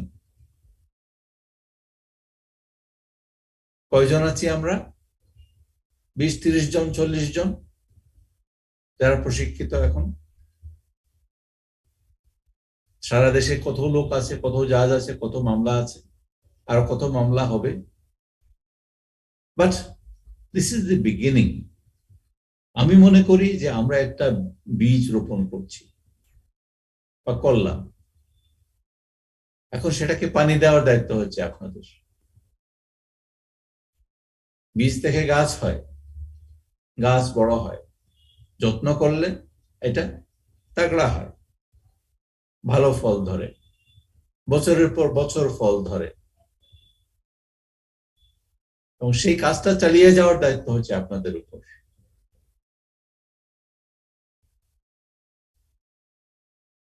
আমি কিন্তু আপনাদের মতো হইতে পারলাম না আজ পর্যন্ত। আপনারা যারা আজকে প্রশিক্ষণ শেষ করলেন, অ্যাক্রেডিটেড মিডিয়েটর, ইন্টারন্যাশনালি রেকগনাইজড, আমার এখনো সেই সৌভাগ্য হয়নি।